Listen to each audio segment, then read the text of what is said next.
Chapter 1061. Daniel thought for a while before pointing at the clown and said, "Analyzing the characteristics of the soul is actually one.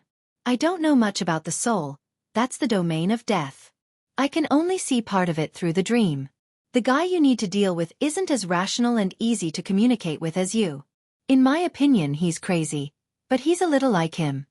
Batman and the clown were stunned. The clown might look crazy, but he had the fastest reaction. A stinky bat that has the clown's way of doing things? Ha ha, he laughed heartily, and the more he thought about it, the happier he became. He clenched his fists and smashed them against the wall. In the end, he laughed until he was out of breath and rolled on the ground. "I want to see it, you must bring me to see it. Ha ha, a crazy bat. So this is my nightmare." Batman instantly understood Thea's purpose. He originally thought that he needed to deal with a high-tech version or a Kryptonian version. When Thea asked him to bring the clown along, he understood most of it. Now that he learned the truth from Daniel, he completely understood. Was he crazy in that world? Crazier than the clown? Or was he as crazy as the clown? That was not important. Batman only knew that he needed to solve this nightmare himself. Whether it was based on the rules that Thea mentioned or his own life's creed, he had to defeat this crazy bat. He grabbed the clown who was laughing on the ground and turned to Daniel. "I'm ready, send me there." Daniel saw that the clown did not look like he was ready, but he did not say anything. He pulled open the dreamscape and started searching according to a certain pattern. Soon, he found the deepest black line with the most connections. Using his ability, he separated 2 branches from the black line and handed them to Batman. "Grab it, it will bring you to the dark multiverse. It's the heaviest darkness there. There's no hope, no redemption, and no luck. Everything you do will end up in the worst possible outcome. You must be mentally prepared." Batman grabbed the black line without hesitation. The clown grabbed the other one while laughing maniacally. The drag caught them off guard. Just as the 2 of them grabbed onto the black thread, they felt a strong force hooking onto their collars, and they were abruptly sucked into the darkness on the other side. Moving at high speed in the dark tunnel, Batman was silent while the Joker was extremely happy. His maniacal laughter hurt Batman's eardrums. He resisted the urge to kill the guy beside him several times. He knew that yelling at the clown to shut up was pointless. No one could make the clown shut up, so he could only listen helplessly. Fortunately, the passage wasn't long. After Batman's heart beat 45 times, they squeezed out of an extremely narrow space. Or perhaps it was more appropriate to throw it out. Batman stood on the ground and observed his surroundings. His gaze swept across the dilapidated buildings. He was trying his best to gather information. The clown, on the other hand, shook his head comically as he looked around. Batman didn't intend to hand over the weapon to the clown. The guy didn't actually have any proper weapons. He quickly picked up something that looked like a crowbar from the ground and swung it around. It was a little heavy, but it was passable. The 2 of them looked at each other. Batman felt a headache coming on. This guy wasn't Robin. He wouldn't listen to his orders. The best way for them to work together was to not work together. "Let's do our own thing. Let's hope that Thea is really as accurate as that bootlicker said." They both snorted. One of them went east, and the other went west. However, one of them was careful as he bent down and moved stealthily, while the other swaggered as if he was afraid that others couldn't see him. Batman moved forward alone. He didn't need to look carefully to recognize that this was Gotham. It was different from the evil version of Earth 3. That place had a different development path from the beginning. He was very familiar with everything here. Every alley, every tall building, and every residential building. Although the alleys were now filled with rubble, half of the buildings had collapsed, and there were only rotting corpses left in the houses, he still recognized this place. There were very few survivors in this big city with a population of tens of millions. Normal people couldn't live here at all. Their normal work, studies, and other activities were completely stopped. There was only killing. Random killing without logic and without purpose. Batman quickly moved through the city. During a gang shootout, he kidnapped a peripheral member. Without saying a word, he beat up the gang member until his face was swollen. Only then did he start questioning him. In the end, Batman was shocked. This world had Batman, Superman, and the Justice League. Even the previous development path was similar to their world. The only thing missing was the omniscient and omnipotent character like Mississippi. The other aspects were completely different from the main world. If everything was normal, it should have been a very beautiful world. Unfortunately, one day there was a drastic change. The Batman of this world couldn't take it anymore. He killed the Joker. The Joker's poisonous gas before he died infected Batman, causing him to completely transform into a madman who had lost all reason. After that, he killed Nightwing, Batgirl, Red Robin, and wiped out the Justice League. In the end, he called himself the Laughing Bat and wanted to use laughter to liberate this world. The original beauty was completely destroyed because of a single thought. In the end, it slipped into the abyss. Batman knocked out the gang member and ran deep into the city. For 3 consecutive days, he searched for the Laughing Bat's whereabouts. The Laughing Bat's whereabouts were unpredictable. Not many people had seen him, but his terrifying legend had been circulating in the local news. Batman ate some compressed food while taking out a map to analyze the Laughing Bat's movements. This was a freak who had the same life experience as him and the Joker's personality. He couldn't be judged by common sense. Batman's operation a day ago was almost discovered. The Joker's IQ didn't decrease after inhaling the Joker's poisonous gas. Instead, his rationality was mixed with madness. Everything was so unpredictable. After finishing the food in a few bites, Batman cleaned up the scene and headed to the next suspicious location. As for whether the Joker ate well or slept well for the past 3 days, he didn't care. The Joker was like a fish in water here. There was no need to worry at all. On the 15th day of entering this dark world, Batman finally saw the information of his good friend, the Joker. This guy had gathered a large group of gang members and headed to Wayne's old house. After smashing and robbing, they set fire to the old house. Then, they went to the ruined Gotham police station. Legend had it that this was the Laughing Bat's favorite place to hang out. Batman hid inside a tall building and used binoculars to observe the police station not far away. The Joker didn't participate in this operation. He rallied all the gang members and then went into hiding to observe everything. Chapter 1062. The big screen in the central square of the city lit up. At the same time, all the players that could receive the signal automatically switched to the same channel. Ha ha, now let's play a game, me and this. The clown was still dressed as usual. He was in a purple suit and bright lips. He scratched his head as if he couldn't figure out what to call the Laughing Bat. This Batman is even more ridiculous. Gotham is mine, and you're just a clumsy imitation. Remember my words. The clown was still blabbering on, but Batman had already found the Laughing Bat's tracks. The TV station was just a smokescreen. Wayne's old mansion, Gotham police station were all traps. It was just a matter of who couldn't resist jumping into them first. The 3 people with the same high IQ didn't take the bait. He didn't know what the clown was doing, but through some clues, Batman had already found the enemy's tracks. Like a black ghost, he quickly moved through the ruins of the city and quickly found his target. This was a chemical plant that had been abandoned for many years. There was not a single light in the middle of the night. Compared to the chaos in the city center, this place was as silent as a tomb.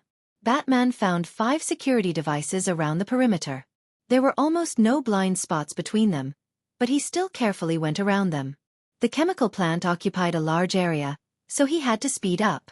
Judging from the traces on the ground, the clown might have already broken into it.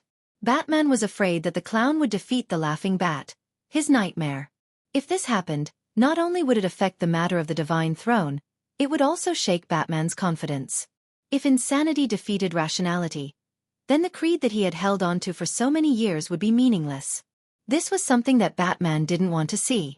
But he also didn't want to see the clown lying in a pool of blood, defeated by an even crazier version of himself. This would make him feel guilty, as if he was the one who killed the clown. His heart was worried, but Batman was still rational. He didn't lose his vigilance and carefully walked into the depths of the chemical plant. The factory had been abandoned for a long time, and a simple tunnel led to the depths of the ground. Batman checked it and slowly slipped in. The tunnel was very long, as if it was hundreds of meters underground. After walking out of the winding tunnel, it was connected to a group of underground caves. Batman was a little stunned. He did not know if there was such a large group of caves under Gotham in his original world. The lighting here was very poor.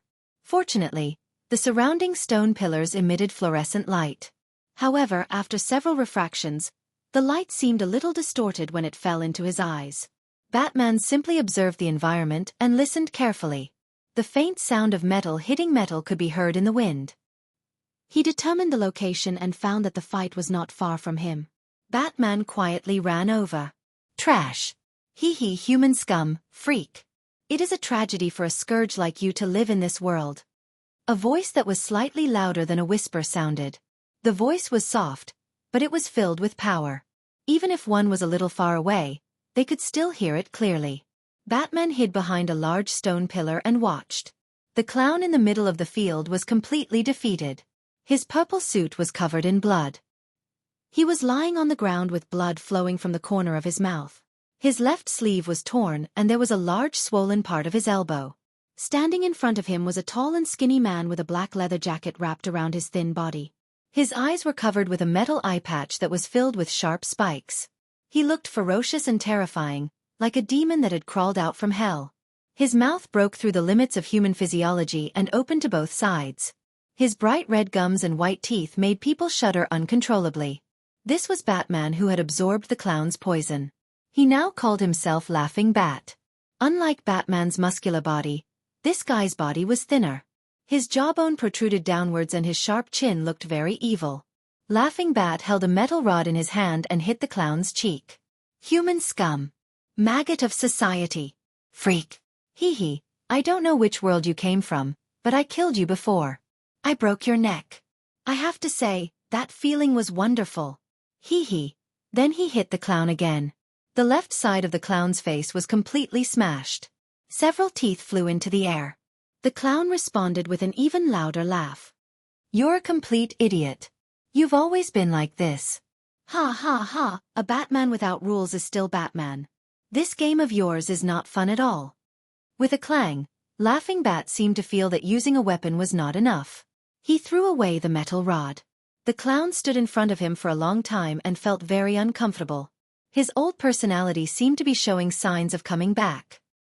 He suppressed the discomfort and smirked viciously. He swung his fists and punched the clown. Keep laughing, hee hee. I'll tell you. Remove those childish rules and self-restraint. There will only be one truth left, and that is Batman will win. He attacked the clown madly. His fists were soon broken and turned flesh was exposed, but he did not care. As the victim, the clown was in an even worse state. There was not a single piece of flesh on his face that was intact. His skin was bleeding, and one of his eyes was blind. However, the clown was even happier after being beaten up. He kept yelling for Laughing Bat to hit him harder. It's over. I don't have time to play games with you, you bastard, hee hee. Laughing Bat was tired after beating him up for a long time. He had lost the self-control that Batman had, so his long-term training was meaningless. His stamina was far from his peak. Laughing Bat took out an old-fashioned revolver and pointed it at the clown's head. Do you recognize this gun? It's the gun that killed Thomas and Martha Wayne.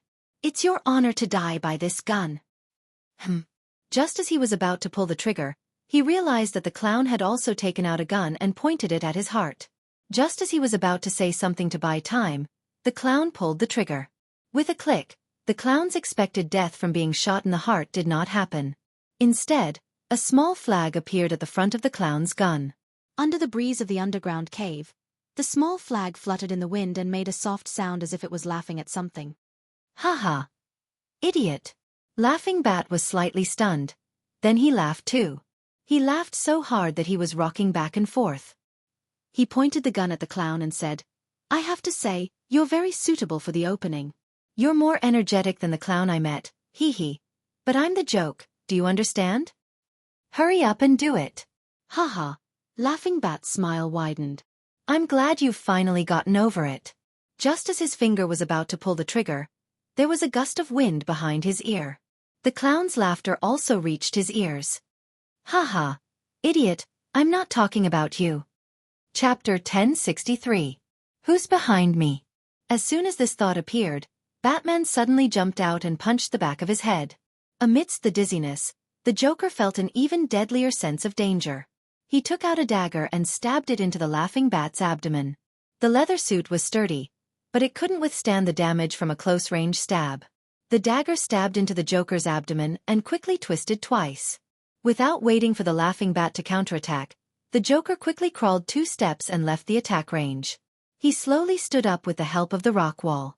Although he looked terrible, his face was crooked, his body was covered in wounds, and he was a little limp. It didn't affect his mobility. He had experienced worse injuries than this, and the wounds on his face and body didn't matter. On the other side, the battle between Batman and the Laughing Bat was in full swing. In this battle, Batman used all his strength and fighting skills. He wanted to prove to himself that reason was definitely stronger than madness. His stamina was greatly depleted, and he was ambushed and stabbed. Even after being weakened several times, the Laughing Bat was still not easy to deal with. He was Batman. He had the same life path, the same learning experience, and he had no bottom line. In the middle of the battle, the Laughing Bat suddenly jumped out of the circle and pointed his gun at the Joker. Batman could only fly over to save him. The result wasn't too surprising. The Laughing Bat had already guessed what he would do. The muzzle of the gun was already there, and it was too late for Batman to dodge. He could only let himself fall to the side the moment the bullet left the chamber. The bullet hit his right rib and lodged in his body. The 3 of them distanced themselves from each other once again. The Laughing Batman threw away the commemorative revolver that only had 1 bullet. He took out 2 bat darts with both hands and assumed a defensive stance. Huff, huff, hee. It's hard to imagine that Batman would one day fight alongside the Joker. I'll bury you 2 together. It'll be interesting to be able to kill both of you at the same time. Hee. The 2 bat darts were like 2 daggers, spinning rapidly between his palms. It was obvious that he was extremely excited, as if he wanted to tear the 2 of them apart alive. The Joker looked at him and then looked at Batman. He seemed to be comparing which one was more pleasing to the eye. Haha, what a 3-way match. Is Batman forming a team? Batman was silent for a moment, his eyes cold. I'll hit his leg. The clown could not stop laughing. His pale face was filled with madness. He also took out a dagger. I'm going to slash his face. The 2 of them, one on the left and one on the right, even if it was their first time working together, or perhaps their last time working together, it had to be said that the 2 of them had great chemistry. The Joker was the most aggressive. Although he looked crazy, he was able to occasionally defeat Batman in one-on-one duels. This meant that his close combat skills were not low. He just did not like to use them. According to him, it wasn't that you defeated me, but that I didn't want to play anymore. Now that he was fighting side by side with Batman, he had to admit that he liked this game very much. It was as if there were springs under his feet. His dagger moved up and down, causing the Laughing Bat to be flustered. Batman saw an opening and punched his enemy in the chest. Then, he grabbed the Laughing Bat's elbow and used a reverse joint skill to break the other's arm. Unfortunately, the Laughing Bat, who was also familiar with joint skills, saw through his trick and kicked Batman's wound. Although he injured Batman again, the price for the Laughing Bat's attack was a bloody gash from the bottom to the top of his chin. The gash formed a bright red cross with his mouth that was already wide open to his ears.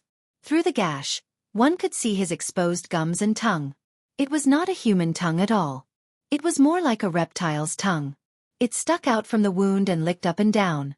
The smell of blood, hee. Looks like you need the children to play with you. He quickly rushed to the left. Batman threw 3 darts, but the Laughing Bat's willpower was very strong. He ignored the darts and did not slow down at all. In the end, after 3 fingers on his left hand were cut off, his whole body slammed into the wall. The door opened with a rumble. There was a high frequency of footsteps, accompanied by the sound of iron chains hitting the ground. It sounds like there are puppies here. Haha, I'm dying of laughter. This bat cave is much more fun than your place. The clown said nonchalantly. Batman called him the clown. What? I'll say this first. Don't ever mention what happened today again. Haha. Amidst the clown's laughter, a few uninvited guests ran around the corner and appeared in sight. Amidst the guffaws, 3 guys who looked more like beasts than humans jumped at Batman and the clown on all 4s. They were wearing the same clothes as the Robins, red vests, green gloves, and yellow capes. They also had an R symbol on their chest. However, they were now like rabid dogs, pouncing at the 2, especially Batman. Go and catch up with your good sons. I cloned them using their genes. Hee hee, you must like them. Look at how excited you are. It suits your taste, doesn't it? The laughing bat and the 3 cloned robins were ready to pincer attack the 2 of them. You take the front and I'll take the back. Batman quickly made arrangements. The clown did not like the robins. He never liked them. Therefore, he arranged for the clown to continue fighting the laughing bat. Meanwhile, he flew back to deal with the 3 clones who had lost all rationality and showed no signs of intelligence. Where's Damien? What did you do to Damien? He asked as he dealt with the attacks of the cloned robins. Father, hee hee, are you calling me? A familiar figure walked out of a small cave not far away. It was the 10-year-old Damien. There was a bullet hole in his head and his heart. The only thing that was still moving was his corpse. The voice came from a vocal device located in his throat. Father, I'm the best Robin, right? I'm so jealous of Nightwing. He can get Father's love, but I can't. Hee hee. Father looks at me strangely. Hee hee. Could it be that he doesn't like his own son and likes an outsider? Damien, who was already a corpse, made some movements from time to time. Disappointment and anger were all mechanically imitated. The range of his movements was large and exaggerated. In addition, the voice simulated by the computer was a little distorted. It sounded in this cave that was filled with laughter and laughter. It made people feel a chill down their backs. How is it, Batman? I killed Nightwing, the Batgirl, and all your relatives. Hee hee, aren't you happy? You finally got rid of these guys. This is something you've always wanted to do but never did, right? The laughing bat kept disturbing his mind with words. Chapter 1064. Not only that, but the laughing bat was also controlling Damien's corpse to spout nonsense. He was extremely busy. Unfortunately, he had miscalculated. Batman would definitely be furious if he suddenly encountered such a situation. However, with his experience on Earth 3 and the long preparation he had made, he would not be angry even if 100 Martha Winds jumped out in the next second. The 3 Robin clones did not have any tactics to speak of. They were just 3 wild beasts that attacked based on their instincts. They relied on their small bodies, fast speed, and sharp teeth and claws to deal with Batman. He only used a few rounds to figure out the tricks of these guys. Other than disgusting himself, they were not much of a threat. He bent down to avoid the pouncing attacks of 2 Robin clones. Then he quickly took 2 steps forward, grabbed the left arm of the remaining clone, and smashed it into the wall of the cave. The entire cave buzzed from the impact, and the clone Robin fainted as expected. With 1 less clones, he was even more relaxed. After 2 rounds, he sent another one flying with a flying kick. The last one was still crazy, but it was nothing in the face of human intelligence. He was thrown towards the laughing bat by Batman, and the latter slit his throat and killed him. Once again it was 2 against 1. The laughing bat had used up too much of his stamina and was no match for him. He threw the dart in his hand, turned around and ran. At the same time, he controlled the corpse Damien to stop the enemy. Father, save me. Help me, Father. The voice that was extremely similar to Damien's made Batman slightly stunned. He could not help but slow down for half a beat. Meanwhile, the laughing bat ran out of the tunnel behind Damien. Batman looked at Damien, whose eyes were bloodshot, body stiff, and skin purple. He still felt anger coming from the depths of his heart. He went around the puppet and chased down the tunnel. While Batman was chasing the enemy, the clown laughed wantonly. Then, he ran towards the tunnel on the other side without looking back. Batman pretended that he did not see it. To him, the laughing bat was the biggest threat. He could catch the clown later. Moreover, after many interdimensional battles, he knew very well that there was no way to return to this place without supernatural power. No matter how smart the clown was, he would not be able to create a teleportation spell. If he wanted to stay in this crazy world, it was not impossible. Due to his strict training, Han Fei's stamina was much better than the laughing bat's. Before they even entered the building, Han Fei had already caught up to them. Stop right there. With a flying pounce, he knocked down the laughing bat. After that, he gave the bat 2 more punches and grabbed the metal blindfold on the bat's face with both hands. Together with the blindfold, he pulled off the bat's helmet. The cackling bat under the mask barely looked human. Where its eyes should have been, even its eye sockets had disappeared. Its eyelids were sewn shut with a thin thread, as if it was born without eyes. Batman was disgusted and punched him twice more in the face. The other party's laughter did not disappear. Instead, it became even louder. Hee hee. You won't kill me. Although it's hard for you to hold on, your bottom line is still there. If you let me go, I will kill your son, your family, your friends, and everyone you care about. Hee hee, you and I both know this, but what are you going to do about it? Do you dare to kill me? The laughing bat's figure overlapped with the clown that Han Fei had caught countless times. However, the clown was just playing a game. Everything in the eyes of the clown was just a game. The laughing bat was different. He was vicious and hated everything about Batman. He wanted to destroy Batman and turn him into himself. Batman raised his fist high as if he was weighing something. The laughing bat had completely given up on resisting. In order to force him to make a choice, it even threw its 2 bat darts far away. It was completely defenseless. It looked up at him with its blank face, and the corners of its mouth were even wider. Think about your loved ones. They will die because of your weakness. Come and kill me, come on. Your son is lying in a pool of blood. All of this could have been avoided because you let me go. Do you hear the cries of the citizens of Gotham? Come on. Come and kill me. At the last moment, Bruce's intelligence gained the upper hand. He stopped laughing, but his words touched Batman's heart even more. Just as he was thinking about Batman's dilemma, he was hit by a huge fist and fainted. Batman made sure that he was completely unconscious before standing up. How sad. Maybe one day I won't be able to hold my bottom line, but not today. After that, he took a few deep breaths before speaking to the air around him. Are you guys still here? Daniel's figure appeared. I'm here, but Death isn't. She can't enter here. Batman was too lazy to think about the logic behind this. He pointed at the laughing bat on the ground. Do you guys have a way to deal with this guy? Daniel seemed to be conversing with a lady from another world. He turned around and said, This guy is best left to you. He's your deepest nightmare. Let's go. Bring him back with me. After that, Daniel pulled Batman and brought the laughing bat back to their original world. At the same time, Lady Thea was holding a 3-way meeting in the underworld. The New Genesis planet and the Apocalypse planet were discussing the future. The underworld acted as the middleman to facilitate this meeting. The main topic was Olion inheriting the throne of the Apocalypse planet. The New Genesis planet lost 4 deity positions because of the departure of the Heavenly Father. At the same time, the Justice deity position was severely damaged. If Olion left, he would take another deity position with him.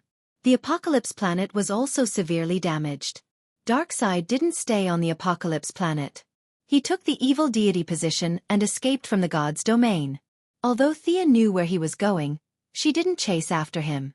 The remaining power, darkness, massacre, and tyranny were all taken by the messy people that the Wasteland Wolf mentioned. Together with Kalibaka's death, they lost 6 deity positions. If he brought Olion back to inherit the throne, tyranny would automatically return to the Apocalypse planet. Violence would also be dragged into the equation. This was equivalent to losing 4 deity positions. It seemed like they still had the upper hand, but that wasn't the case in actual combat. Darkseid's departure was much more serious than the departure of the Heavenly Father from the New Genesis planet. The New Genesis planet had Diana standing on the front lines. She also had 5 deity positions. Although she was a little weak compared to other deities of the same level, she had no difficulty defeating the Wasteland Wolf and the others. Furthermore, the key wasn't how good Diana was at fighting. It was because there was someone behind her. The Great Plains Wolf, who was originally happily preparing to inherit the throne, instantly shrank back when he saw Sia's seemingly well-intentioned but actually threatening tone when she asked for his personal opinion in a flat tone. He forcefully swallowed back a mouthful of blood and patted his chest to promise that he would definitely be a good leader for 3 generations. Chapter 1065. The key to the problem now was Olion himself. If he was unwilling, nobody would force him. He locked himself in a quiet room and thought about this carefully. Thea was not in a hurry. She led Diana around the underworld.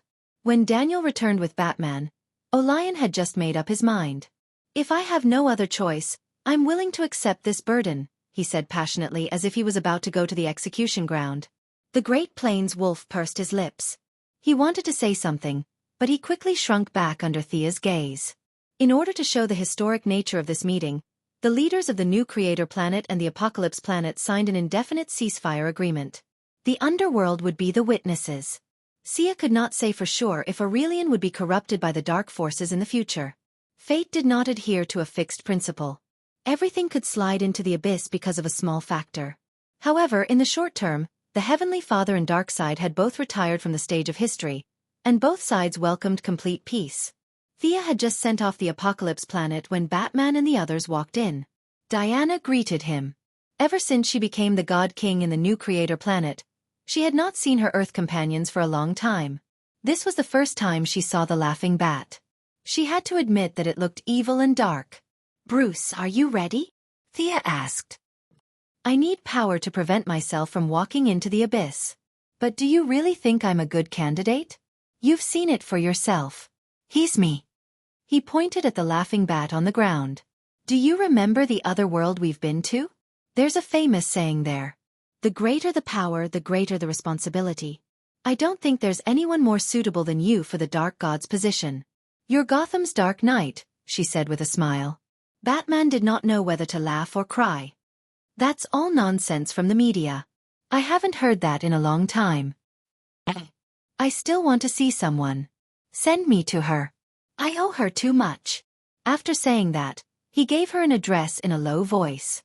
Thea glanced at Earth and observed it for a while. She pretended to be enlightened and gossiped to Diana. Valkyrie's eyes lit up. The young mistress laughed maniacally. Betting the bat on her was absolutely safe. "You should go and deal with your own private affairs first." After finding the target, he activated the teleportation and sent Batman back to Gotham. Batman's clothes were tattered, his abdomen was bleeding, and he refused to receive treatment no matter what. The teleportation was very precise. They were on the top floor of a tall building, and the building not far away was Gotham Art Gallery. However, this was not the main point. The main point was that there was a certain someone standing on the top floor with a pair of binoculars, observing the security guards of the gallery. Catwoman, who had come out to scout the area tonight, was startled by the sudden appearance of a living person beside her. When she saw that it was Batman, she breathed a sigh of relief. However, she, who was known for her sharp eyes, still saw Batman's injuries. "You? Are you okay? You've been gone for so many days. Did you just come back?" She was the same when Batman and Daniel left. However, the two of them had already broken up, so she did not say much in front of a bunch of juniors. Catwoman could not understand why Batman, who was in such a pitiful state, came here to look for her. Was he here to educate her again? She cleared her throat. "Don't tell me he's here to lecture me again? Let me help you back to treat your injuries first." Thea, who was hiding in the underworld and secretly observing, twitched her mouth.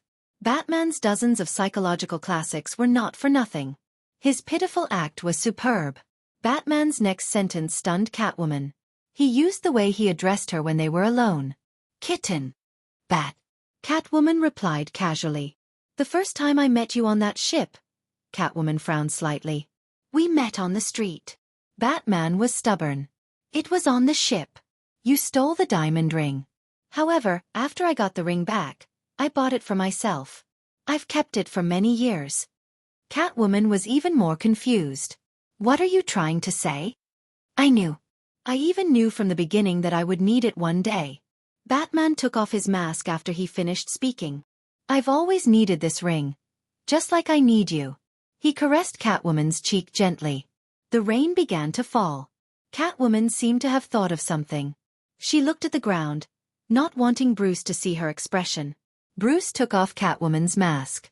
The two of them stood in the rain. The rain soaked their hair. "Selina, I'm so scared." "Bruce." Catwoman's voice was a little choked. "Selina, I love you." Bruce knelt on one knee and took out the diamond ring that he had kept for many years. "Marry me." Bruce, who was always able to predict things, was now a little uncertain. He did not know what was waiting for him next. Hee. Catwoman could no longer maintain her expression. Her originally tense face was replaced by joy. She wiped away the tears at the corner of her eyes, but she could not control her tears. "I'm willing. I've been waiting for this day. I'm willing." As she spoke, she threw herself into Bruce's arms.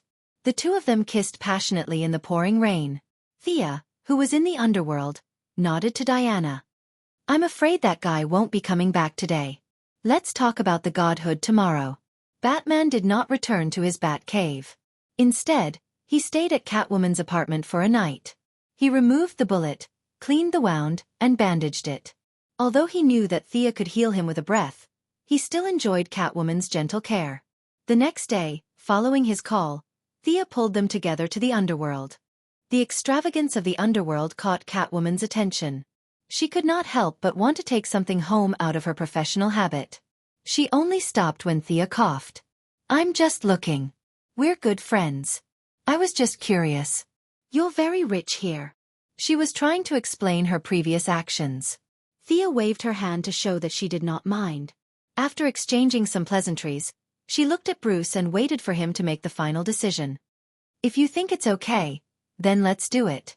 If I can't control myself, then kill me and tell Damien that I sacrificed myself in that dark world. Catwoman was shocked. She did not know that it would be so dangerous. She looked at Thea nervously as if she wanted to hear what she had to say. Thea was speechless. These righteous people all had this problem. O'Lion was like that. Batman was like that. Even Diana was like that back then. How big of a deal was it? It was a matter of life and death. Fusing with the godhood was simple. However, it was more troublesome to take into account the Omega effect. If she gave the Omega effect directly to Batman, he would be instantly sent into the timeline. Nightwing and the others would have to start preparing for the second Battle of the Cape. Chapter 1066. Thea's idea was to bring them to the vanishing point.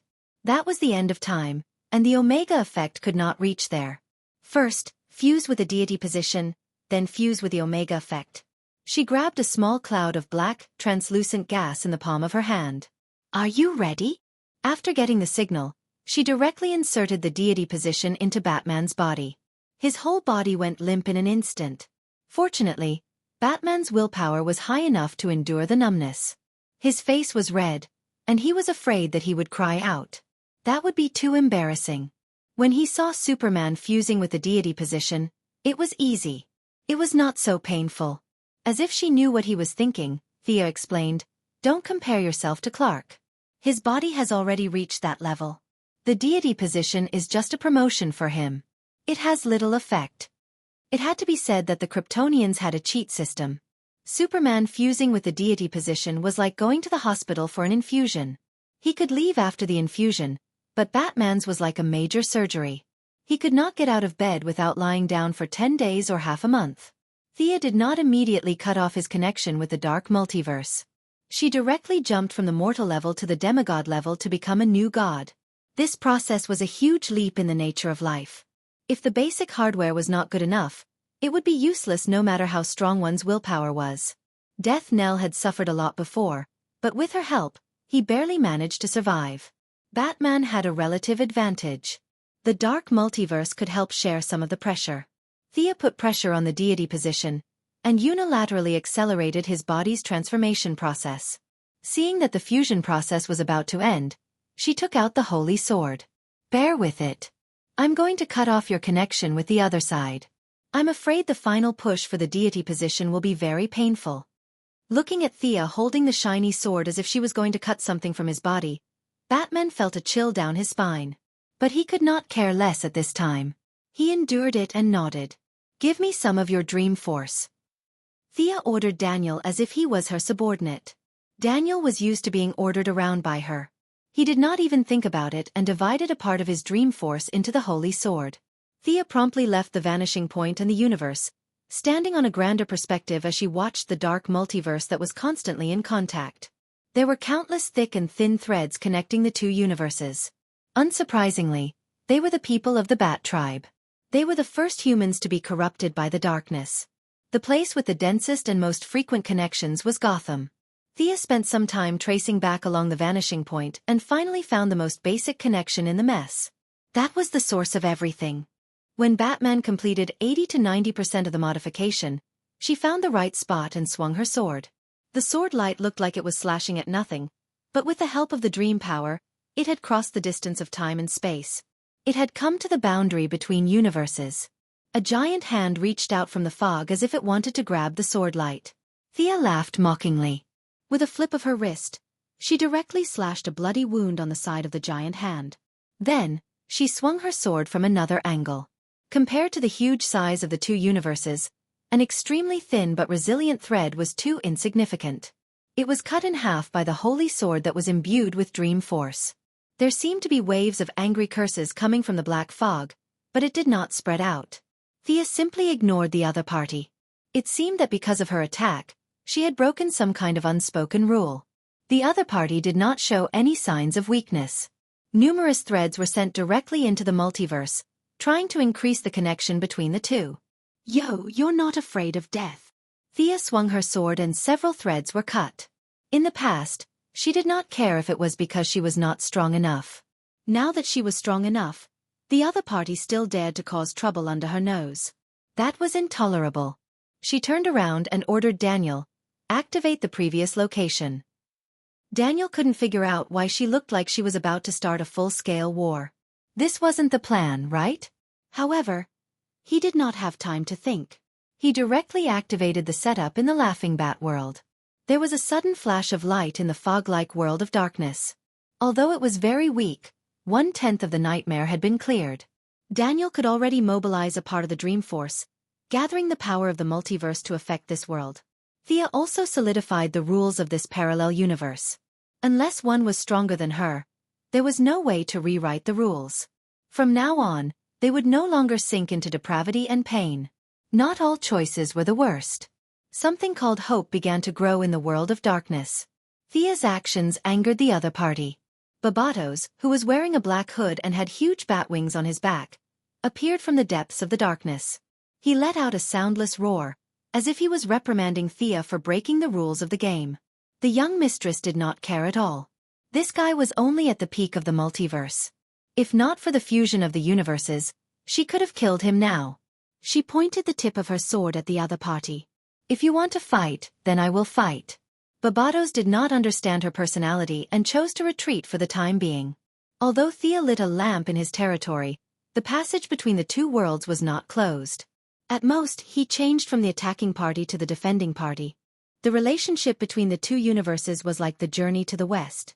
Whether Tang Sanzang went to the west to retrieve the scriptures or Buddha sent the scriptures to the Tang of the east, it did not have much of an impact on the outcome. Thea's actions did not cross the line. The few onlookers only expressed a limited amount of attention and then looked away. Barbatos retreated with hatred, and Thea returned to Batman's side. The heavy shackles were cut off. If he was still immortal, he would not be troubled by nightmares anymore. Now it was even easier. His human body was remodeled from a deep level, and all the hidden injuries were removed. The traces of time faded from Bruce's face, and his face glowed again. Hang in there, Bruce. Diana stood not far away and cheered him on. She could see that the fusion of the deity position had reached the final stage. Whether he would maintain the suppression of the deity position or be controlled by it depended on this final step. Thea was not very worried. Although Bruce took a big step, it should not be too difficult for him to maintain his original heart. Countless black gas surrounded Bruce, and countless low murmurs came from the darkness. The eyes of the ordinary people in the Council of the Master of Time were all blurred. Thea could only reach out and shield this area. After a whole day in the outside world, the black gas began to fade. It took 3 days for it to be completely retracted into the body. Bruce slowly straightened his chest and raised his head.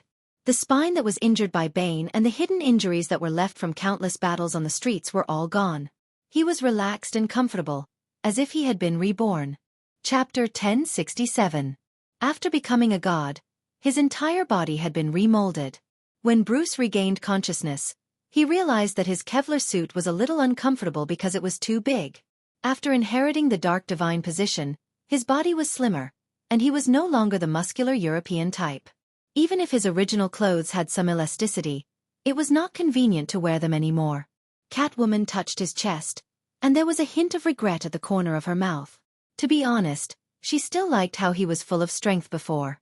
Ignoring his fiancée's resentment, Bruce had experience with the yellow lamp. He slightly adjusted the power in his body and changed into a suit. I seem to be able to see things very far away. Is this the feeling of having supervision? Do you and Clark usually see this far at a glance? At this time, Bruce was like a research maniac who had obtained a new technological product, But this time, the subject of research was himself. Of course. Clark uses his vision, I don't. Thea felt that he was a little different from before. Is this a god?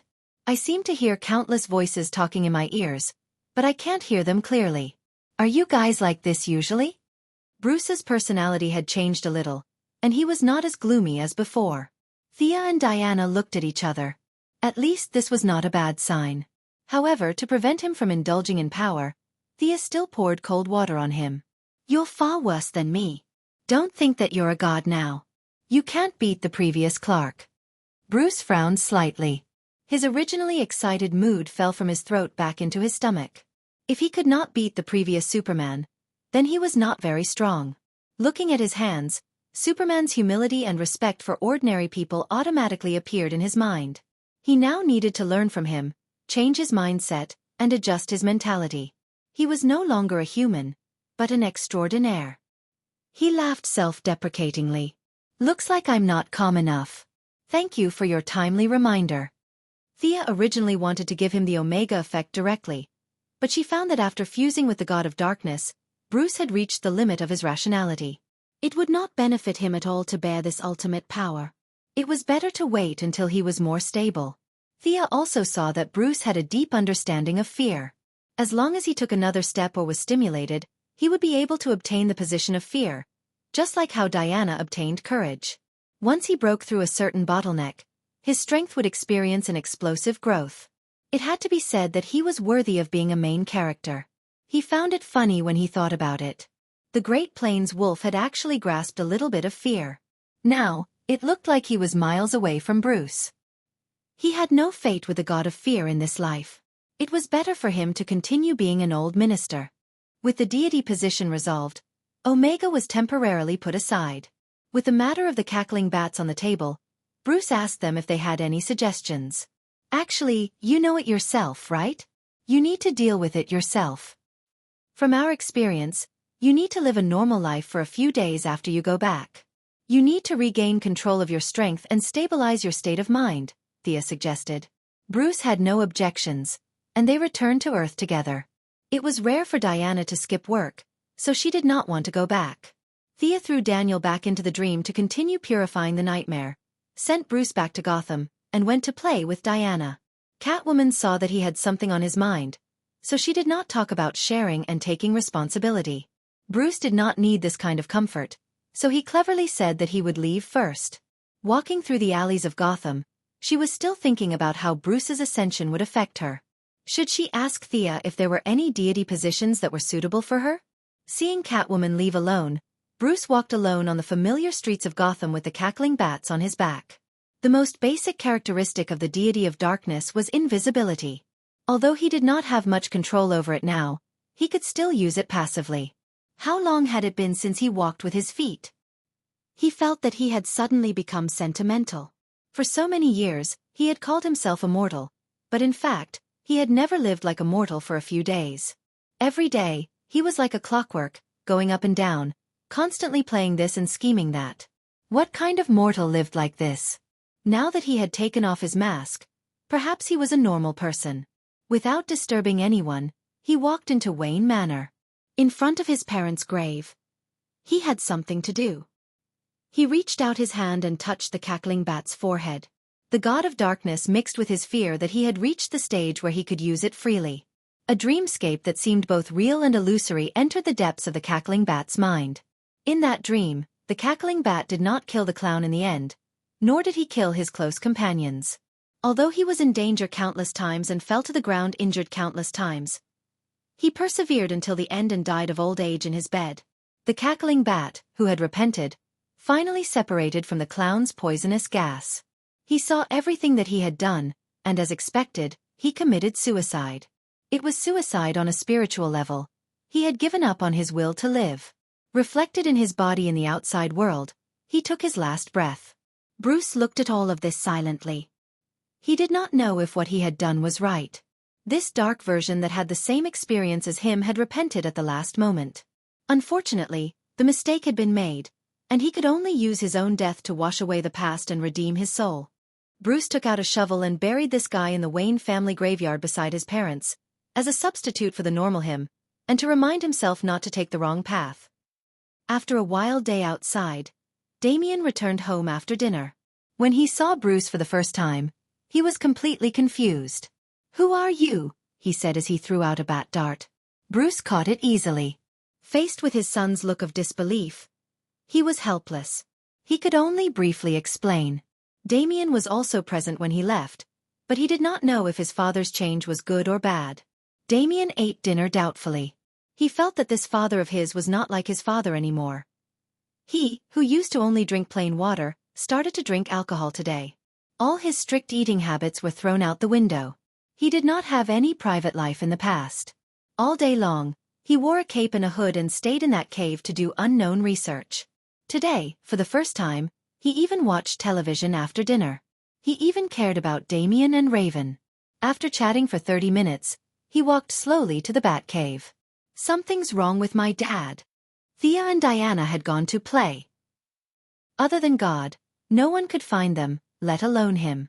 Damien could only ask Raven, his soon-to-be girlfriend. Chapter 1068. Raven hurriedly teleported over. After listening to Damien's explanation, she knew that the situation was serious. Usually, such a drastic change in temperament would only occur when a person was possessed by a demon. At least, that was what the big lowly thought. It was unrealistic to observe from the crack in the door. The Batcave was full of traps. They would be discovered before they even reached the door. Fortunately, Damien was indeed Bruce's good son. He had installed many surveillance cameras in the Batcave. They were the kind that only he knew about. He turned on a few hidden surveillance cameras. The image quickly switched to the interior of the Batcave. There was blood all over the ground. The demon summoning circle did not appear. Bruce was currently testing his blood composition. What a dark power! Raven, the Demon King Grand Princess, was very knowledgeable about dark powers. Even through the screen, she could make a rough judgment just by looking at some characteristics.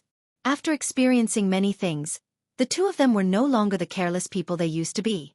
Damien quickly came up with plans 1, 2, and 3.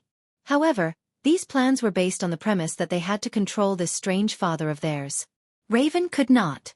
Her magic was too extreme. They had to find outside help. The few from the Bat family had all failed.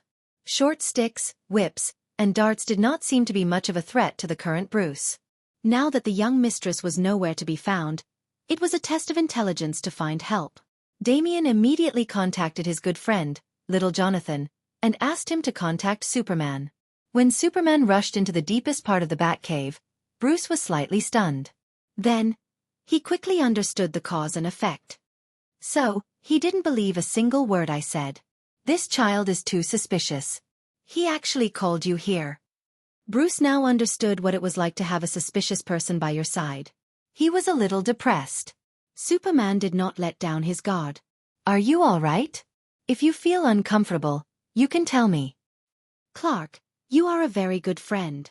Bruce put down the tools beside him. This action and tone made Superman nervous. He could not help but clench his fists. He remembered that most villains would say this before they transformed. After that they would definitely say, but I'm really fine. Bruce's words made Superman even more vigilant. Bruce held his forehead with one hand and sighed. How can I prove that I'm fine for you to believe me? You were there when Darkseid's divinity was divided. Why do you still have doubts? Haven't you changed? None at all? Superman quickly shook his head. No, I don't feel any discomfort. It's not much different from before. Are you saying that there's a big difference between us? Superman neither nodded nor shook his head, but that was what he meant. Old man, I'm really fine. If you don't believe me, I have a special handcuff in my secret compartment. Although I don't know if it's useful to me now, you can handcuff me.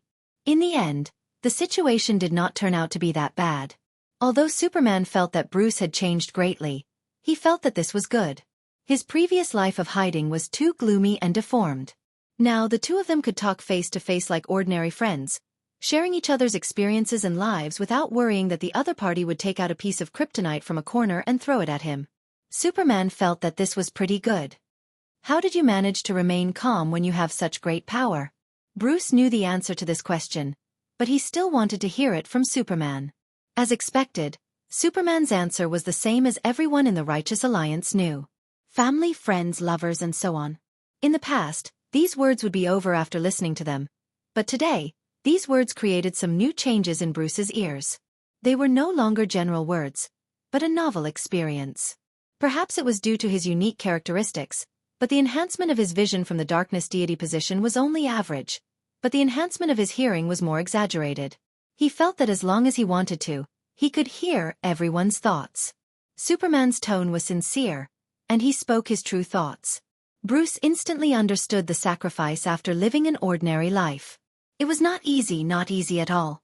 It was easy for ordinary people to do things, but Superman, including himself, had to do it carefully. They were afraid that if they used too much force, it would cause some disastrous consequences. "You're a wonderful man, Clark, and I apologize for the misunderstanding I've had," he said earnestly. This made Superman feel very embarrassed. The Bruce today was too different from his usual self, but he still accepted the apology. "Go back to your family. They can provide you with strength." Superman was now a master at talking. He gave Bruce a bellyful of chicken soup and left the Batcave gracefully. After getting Superman's assurance that their father was fine, Damian and Raven walked out carefully. "I proposed to Selina today." He felt that his son should know about this. Damian glanced at Raven. The two half-grown children were a little dizzy. Previously, the plot was about the Demon King possessing the body. How did it suddenly jump to the Family Ethics channel? Damian was a little regretful that Bruce did not get together with his mother, but he had no legitimate reason to object. He expressed his blessings, and the matter was settled. At midnight, the Bat family gathered again. Among a group of weirdos in tight-fitting clothes and black capes, Bruce's normal attire today was a rare sight. Like a mafia godfather, Bruce sat in the middle. When everyone arrived, his opening speech was very shocking. "I'm not going to be Batman anymore." Some of the people felt that he was too tired. Some felt that he was injured in the underworld. There were all kinds of thoughts. "All right then, I'll be Batman." Nightwing stepped forward. The Red Hood sitting alone in the corner snorted coldly, as if to express his disdain. "No, Dick, you are you. You are Nightwing. You should have your own path in life. There's no need to bear the responsibility of being Batman. If I'm the one who started this business, then it should be in my hands." Before Bruce could finish, he was interrupted. "This responsibility should be inherited by me." Damian stood up.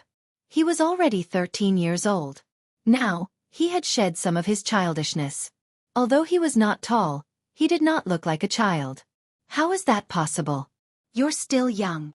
Bruce was not prepared to accept this somewhat absurd suggestion. "I can. I've been preparing for this day," Damian said in a determined tone. Originally, Bruce was prepared to end Batman's mission. However, seeing how stubborn his son was, he had to consider the possibility of such an operation. Chapter 1069. Did Gotham still need Batman? Even if he did not leave the Batcave, he could still hear everything that was happening in the city. Even if he blocked out the unimportant things and the interesting things, the remaining crimes would still be rampant. The answer was obvious. Gotham needed Batman, but he could not do it himself. He was not Superman, and his increased strength was difficult to control. He needed some time to regain control of his body. Nightwing and the others did not need to bear this responsibility.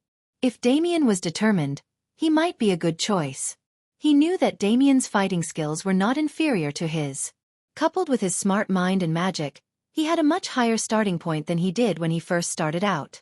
Furthermore, his future girlfriend, Raven, had the ability to flatten Gotham, so he did not seem to be too dangerous. After thinking about it twice, he said, "How about this? You try it tonight, and I'll watch from the side." Damian had his own way of doing things. He did not follow his father's style and did not use magic to hide his body. Instead, he changed into a slightly smaller batsuit. He was not afraid of using his supernatural abilities, and in one night, he caught 32 criminals. After a week of continuous attacks, the media finally noticed this new guy who had popped up. The second Batman, that was what the media called him. As for what happened to the previous Batman, there were different opinions. The more objective view was that Batman was old, or his injuries were too serious, and he had retired. Many citizens came to the Bat Lamp. No matter where the previous Batman was, whether he was alive or dead, at least he had contributed greatly to Gotham. The citizens sent their blessings and remembered an era that had passed. By handing over Gotham to the young man, Bruce had relieved himself of a heavy burden. Damian did not need his care, and he was not Batman's shadow. He could walk his own path. Bruce decided to follow Thea and Superman's advice and spend more time with his family. Putting down the newspaper that analyzed Batman's whereabouts, he felt that his journey of redemption was complete. The fear that he had felt since that small alley was now gone. He had finally walked out of the haze in his heart and could face the world and his own heart. Who was his most important relative? Actually, it wasn't Damian, or Catwoman, or even Talia. It was the old butler, Alfred Penisworth. This old man had never supported him to be Batman, but he had silently accompanied him for 40 years without any complaints. This old man was like a father, always protecting and helping him. The old butler regained his mobility after receiving the White Lantern ring. He looked 10 years younger. After helping Wayne and his son make breakfast, he received this news. Traveling? Yeah, let's go out for a walk. I need to interact more with ordinary people now. Selina will come with us. Bruce made up a lame excuse. The truth was that he wanted to go out with the old man. The old butler had served the Wayne family for 50 years, and for the past 40 years, he had been around him.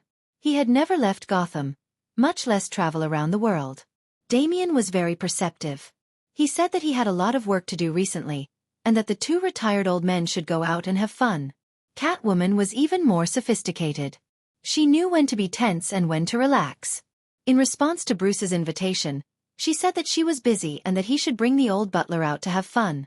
Bruce, who was not short of money, brought the old butler around the world. In 40 years, many cities had changed beyond recognition. They flew from America to Australia, and then to Europe. After visiting more than 10 big cities, the old butler was very comfortable. Bruce also felt that he had become a lot more cheerful. Especially when he saw the two of them, the feeling was even stronger. Why are you here? Bruce helped the old butler into a small restaurant on the Aegean coast of Greece. He was surprised to see two familiar people. The young lady was wearing a beige t-shirt and cropped pants, and Diana was wearing a light red dress and a sun hat. I always thought that you were still eliminating those nightmares or something. Bruce was a little dumbfounded. The two of them were eating here, and Superman was still helping the Kryptonians build houses. He had also skipped work. Was there anyone in the Zhonglian now? Haha. Work and life have to be balanced reasonably. Thea laughed and changed the topic. She asked a few questions about the old butler's health. Soon, the two groups went their separate ways. They were out for fun and did not talk about those troublesome things. Bruce understood the look in her eyes. Now that he had become a god, he also felt that his vision had broadened. Many things that he had thought were very urgent before now seemed not difficult to solve. He shook his head and continued to travel the world with the old butler. The two women smiled as they watched them leave. Only then did they continue the previous topic. What do you think I should do? It's up to you. Thea looked at the sky and did not say much. He is my brother. I didn't know that I had such a brother from the same father and mother. God, that's terrible. The Valkyrie was angrily stirring the black tea in front of her with a straw. It's up to you. The young lady rested her chin on her palm. She still looked like she had nothing to live for. Hey, are you listening to me? Diana was very dissatisfied. She grabbed her collar and shook it hard. Ordinary clothes could not withstand her strength. With a tearing sound, she tore off half of her clothes, from the collar to the sleeves. Fortunately, ordinary people could not see this scene. Otherwise, the young lady would have wiped this town off the face of earth. Really, can't you just talk nicely? I really don't have the strength to keep an eye on them. You can go if you want. Thea changed her clothes again. She lay on the table like a salted fish. Without the support of the divine position, she could not casually enter the state of death. She was now very powerful, but she could not use it easily. Ever since she came out to play with Diana, during the deep conversation period, she was like an ordinary girl. She was bullied by the Valkyrie who was in peak condition. She could not fight back at all. She was very happy. She even felt that she had already completed the mission that required her to die as a mortal once every 100 years. Because in just a short week, She had already died several times. In a spa 3 days ago, Diana also climbed to an indescribable height. She instantly raised her spirit to the maximum. She felt the call of her bloodline. She did not care about her exhaustion. She pulled the young lady to this Greek town. At first, Thea did not think much of it. That old rogue Zeus had so many children. There were at least 800 who were related to Diana by blood. It was not strange that she might have a similar bloodline to one of them. But when she arrived here, she realized that something was wrong. This bloodline was very close. Chapter 1070. Noticing the abnormality, they naturally lost their interest in playing. Relying on the blood connection, they quickly found their target. It was a tall and strong young man. The muscles on his body were as strong as a sculpture. His eyes were clear and he had a gentle temperament. When the two girls found him, the man was returning from fishing with a group of ordinary people. He was a demigod, the son of Zeus and Hippolyte, and Diana's younger brother. At the same time, he was also a fisherman who had lived for thousands of years. The man's name was Ison. Paradise Island did not allow males to exist, so he was taken away after birth and raised until today. The power of a demigod made him still young. To be honest, Thea felt that he was not mature mentally. How could he live for thousands of years and end up like this? It was too tragic. However, for Diana's sake, she did not ridicule him too much. The two girls hid in the dark and observed for 3 days. The scene of family members crying and hugging each other did not appear at all. Diana did not lack love. Moreover, she was born in a big family like the Greek gods. The relationship between siblings was cold and there was not much affection at all. She was no longer the newbie who had just left the island. Every day, she interacted with people like Thea and Batman. Her first reaction was that there was a conspiracy against her. Especially when she saw the joy on his face when he was fishing, this suspicion was even stronger. After living for thousands of years, even a stone could become a spirit. How could he be as innocent as a child? How could there be such a foolish person in this world? Sia also felt that this matter was not simple, but she was not afraid. There were only a few suspects who had the ability to do this, and among them, the most suspicious one was the one who was related to Diana. In the end, the fearless young lady was dragged out by Diana for observation. They followed Ison's fishing boat out to sea in the middle of the night. That's right, this guy did not have a fishing license, so he could only do it secretly. Why doesn't he know how to use his power? It's impossible that he doesn't even know how to use it after so many years, right? Diana was full of confusion. After saying that, she noticed that Thea's expression was strange. You must know, right? Tell me. Thea frowned. Facing Diana's unquestionable gaze, she could only tell the truth. There are a lot of traces of time on your brother. It's obvious that someone has been controlling his mind for a long time. I'm afraid that he will forget his memory every few decades and then start over again. Who in the world is so vicious? Diana said through gritted teeth. Before Thea could explain, a huge cyclone appeared above Ison's head. The speed of the cyclone wasn't fast, but it was still hovering above Ison's head. This silly kid thought that he had encountered some kind of natural disaster and fainted. The cyclone didn't calm down because of this. Instead, it stopped there and continued to rotate at a constant speed. It seems like he's inviting us? Are we going in or not?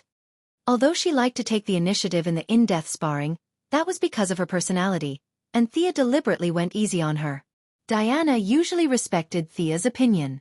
She glanced around casually, her gaze penetrating through the layers of barriers. She sighed. It wasn't appropriate to pretend that she didn't see anything. The other party's intentions were hard to grasp, but they would have to meet sooner or later. Nodding, they walked into the vortex hand in hand. The simple teleportation channel didn't pose any obstacles to them. The two women walked through the boundary wall with ease. In front of them was a peaceful paradise with birds chirping and flowers blooming. It was a clear sign that they had arrived in another world. This seems to be the realm of gods? That's right. Just like hell and heaven, the apocalypse star and the new creation star, and the nightmare realm and dream realm, this is the heavenly realm of the underworld, the resting place of all the old gods. Thea didn't like this place very much. It was a natural conflict with her attributes. The guys here were all gods who had used various means to stay here. One wanted to transcend, while the other wanted to kill. The conflict between the two sides was almost irreconcilable. There were a few valiant auras in the heavenly realm that seemed to show signs of fluctuating. If she didn't express herself, there would definitely be a gang fight.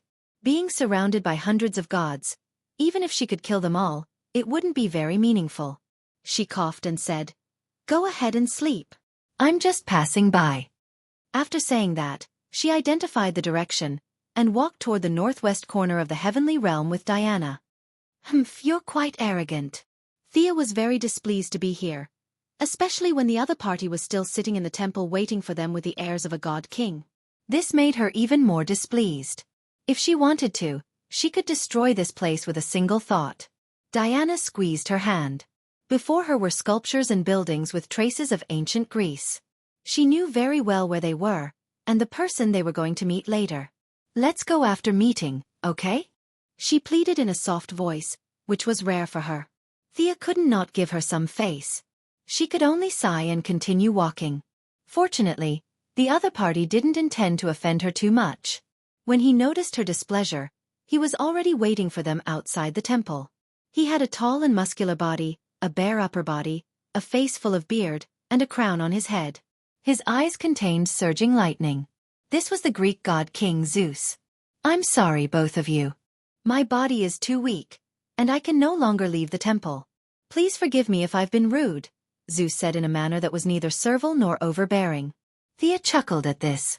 Couldn't leave the temple? How did the arrangements on earth come into being? The god king's prophecy, Diana's blessing of the 6 gods, Athena's child, and old Shazan's divine power. Where did all these come from? 2/3 of Thea's early experiences were related to Zeus. Who were you trying to fool by saying that you didn't know anything and couldn't leave the temple? However, having a reason was better than not having one. At least it gave both parties a way out. Wasn't this just nonsense? Who was afraid of whom? She shook her wrist and released the mentally retarded old Shazan. Previously, she had relied on him to absorb a lot of Zeus' divine power. Now that she had seen the master, it was inappropriate to keep him. She pointed at old Shazan and said, "This is a lonely old man I met many years ago. He looked pitiful and has been taking care of him. He seems to have similar attributes to yours." To be honest, Zeus was shocked by such a shameless explanation. However, old Shazan wasn't the topic of today's discussion. He was just a chosen. He didn't care. Following her words, he also expressed that he found old Shazan pitiful. Since their attributes were similar, he would let him live out the rest of his life. Gently brushing past the past, they entered the temple.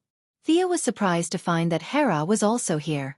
Hera was very respectful to her and directly bowed to her. Thea hurriedly helped Hera up. One of them was Diana's lover, and the other was Diana's legal mother.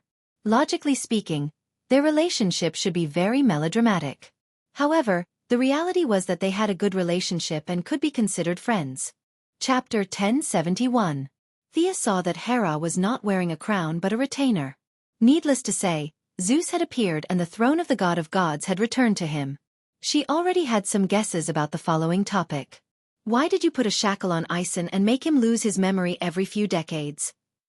Diana was not happy to see her father at all. She was the first to ask. It turned out that Zeus was also good at shifting the blame. That child has the power to control the storm. If it is not released, it will cause a huge disaster. I only wanted him to live a normal life, so I limited his growth with his memory. Diana looked at Thea. She knew that Thea had the ability to change reality. Since she could change it, it should not be difficult to simulate and verify Zeus' words. She closed her eyes slightly and simulated Ison's physical condition. He was a peaceful and sunny young man, but the power to control the storm in his blood would increase with age. If his memory was intact, it would cause a disaster. The improvement of his ability would also lead to the growth of his ambition. There were no Superman or Batman to maintain order thousands of years ago. Diana was still on Paradise Island at that time. The Martian hunters had not yet arrived on Earth, the gods had retired, and the ancient mages were not united. A demigod with full power who was good at controlling the storm would indeed disrupt the development of mankind. Now, Ison only had power but did not use any means. He did not even know about these abilities. As long as he was not severely stimulated, theoretically, his ability would continue to be hidden. Thea nodded and confirmed that Zeus was not lying. However, the old man's attitude towards his children was really cold. He protected his prestige and justice as the god of gods, but sacrificed thousands of years of Aeson's life. His memory would be reset every 100 years. The original personality would not be completely destroyed but would accumulate in the spiritual world. This was why they felt that this young man was a little silly. Thea was very sure that this young man was also a chess piece of Zeus. Whether it was to bait Diana or for other reasons, she did not know. However, it finally played a role today. Among these capable old men, the god of gods was majestic, Darkside was domineering, and Zeus was astute. However, after a long time of scheming, it was all in vain. The result of his efforts to break free from fate was that fate would bind him even tighter. What's the matter? If it's not too much trouble, you can tell me now. Thea didn't like this scheming old man, even if he was Diana's father. His tone was firm, leaving little room for negotiation. Is the multiverse about to undergo a great change? Zeus asked. Thea nodded. Yes, why? You want to be in charge of this? Zeus coughed awkwardly. He might have been able to think about it if he was in his prime, but wouldn't heading to the dark multiverse in his current state be a suicide mission? I meant to ask if there is anything in that world that can help me stabilize my divine power. The divination said that there is an item there that can help me. This question was not abrupt, and Zeus had a good grasp of the situation. The decline of his divine power was partly due to him, partly due to the environment, and partly due to Sia's frequent inhalation of his divine power. But they all knew that, so no one talked about it on the table. To be honest, Zeus' divine power had helped her a lot. She could reject things that were too troublesome, but things that were not troublesome would be difficult to handle. Whether it was from Diana or herself, she owed Zeus a lot. Let me see. She didn't give him a definite answer. Her gaze pierced through the layers of barriers and looked into the depths of the darkness. 1 world, 5 worlds, 10 worlds. Her gaze kept searching for anything related to the Greek gods. Surprisingly, she really found a piece of equipment. There is indeed a piece of Greek god equipment that suits you. If you get it, you will be able to maintain it for another 10,000 years. Zeus was overjoyed, but then his face stiffened. But I can't get out. This equipment? I'll go get it, Diana said firmly. Thea was a little surprised, but she could only accept this result. The old thing had calculated everything. Didn't Diana know that she had been tricked?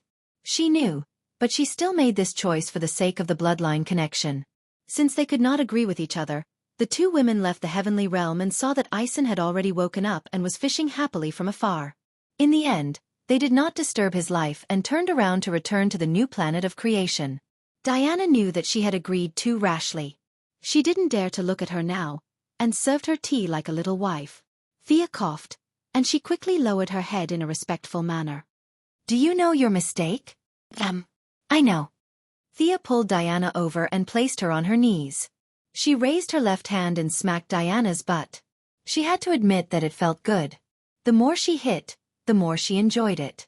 It was rare that Diana didn't resist, so she had to teach her a lesson. Perhaps sensing that she wasn't angry, Diana instantly flipped over and pushed her to the ground. Is that enough? Don't be angry. The young mistress wanted to use the same trick again and continue to pretend to be angry. Unfortunately, Diana didn't fall for it this time. Thea didn't mean to be angry, and immediately raised her hands in surrender. I'll go get that equipment, and we'll ignore him in the future, Diana promised solemnly. But it's hard for you to go there now. Besides, there's the road sign. Bruce is the road sign, right? Call him over. The two discussed the plan of action and contacted Bruce on Earth. He helped the old butler settle down and was dragged to the new creation star. After understanding their intentions, Bruce was a little dizzy. Why is it still my nightmare? Martin Luther King only had one dream. How many dreams do I have? Isn't it a little too many? Thea looked at him angrily. There's a Batman in that world who has a crush on Diana. Cough cough. Cough cough. 2 coughs sounded at the same time. Diana looked at Bruce in surprise. So you're that kind of person. Bruce was also confused. He asked himself if he liked Diana. Of course he did. After all, the Valkyrie's charm was there for all to see. Unless one was blind, both men and women would be tempted. But in all honesty, Bruce could swear on his parents' name that he only thought about it outside of work and didn't do anything else. He hated this dark multiverse to the core now. This universe had infinitely magnified the tiny idea in his heart and showed it to everyone, making him blush and embarrassed as he stood in front of the two women. Chapter 1072. Bruce could not refute the facts, so he might as well not explain. He could only lower his head and pretend that he did not hear anything. Thea snorted and continued.